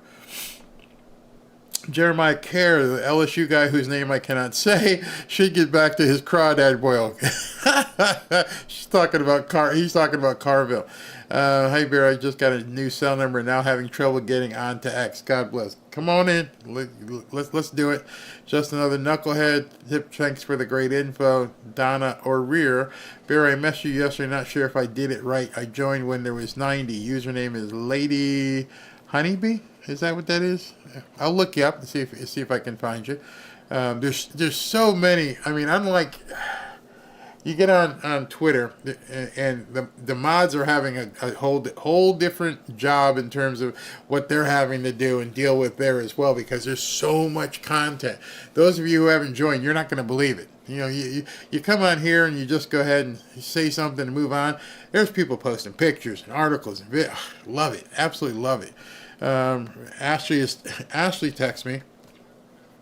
She's like, "Are you gonna go on X?" Yes. So, in about let's say 9 o'clock, we'll go ahead and do an X broadcast, a quick one. Victoria Winston, I tried to join 5 times, but it won't let me. What do you mean it won't let you? Okay, can Beth or somebody or SV, can you help Victoria navigate her way to joining? Hey, Ariane, thank you. Angel Melendez, Barry was on Fanfare. I was following some other people there, and I got kicked out of X. It won't let me get back in. I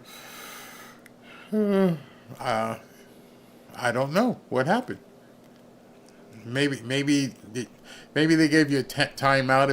If you put a lot of spam, they don't like that. Other than that, you can post what you want. Nikki Esselman, Trump will win, and this time will be different because God is in control and is protecting him. Live by faith, not by sight. Agreed. Nancy Jennings, thank you. SNL for a great skit. Thank you, Bill Clinton, for being a verified vetting supporter. Y'all can't make this up. Now, deplorable drag of society. Thank you. Feel like I'm watching a really good daily soap opera. Got my cliffhanger for tomorrow to keep me coming back. Thanks for your hard work. Thank you very much. Just another knucklehead again. I'm more interested in his gold handicap. The guy's amazing. I think he's trimmed down quite a bit this year. He has. Kyle Campbell, Barry, do you think the October surprise will happen on the 27th at Madison Square Garden? No, I think the October, it could, but I think the October surprise has already happened. That she's drowning. Timothy Carter, the Democrats are the deplorable. She doesn't know what she's doing. Not at all. Mr. Mike, I feel like we've been living under socialist Biden, and the next step is communist Harris. God help us. Thank us all for your do. Thank you very much, Mr. Mike. Archie Bull, the prepper. Senior should put part of your mutual assistant group. Should be part of your mutual assistance group. I'm not sure what you mean. Mama Mima, honey is a superfood. Peanut butter protein source. Yes, for prepping.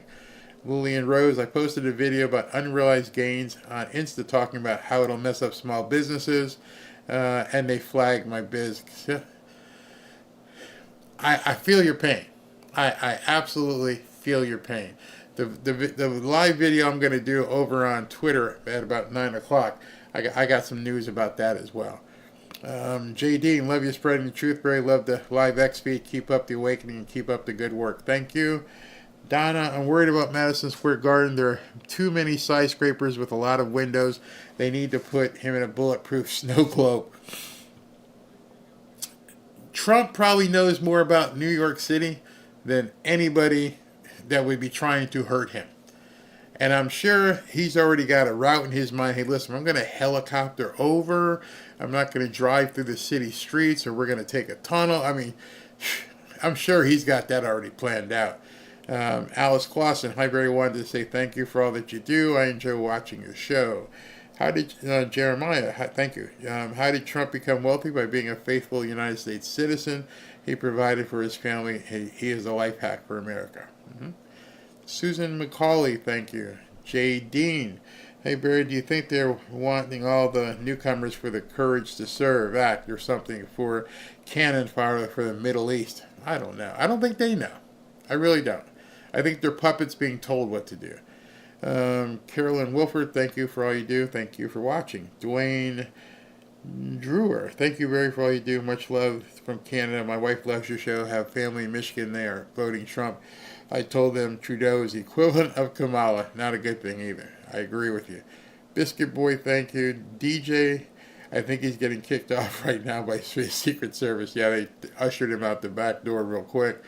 Melvin Blodgett, thank you very much. I believe since Madison Square Garden rally is the final one, Trump will be bringing out the Avengers. All the stops, for sure. Donna O'Rear, show me some love. Barry, join me up. Donna, just get in there, and I'm sure somebody will go ahead and approve your membership. Penny Corridor, I heard that Democrats are trying to stop hand counting in Georgia.